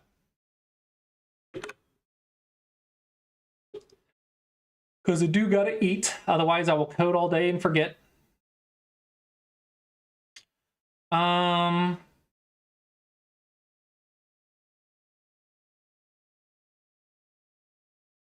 Okay, we can raid bats, I guess.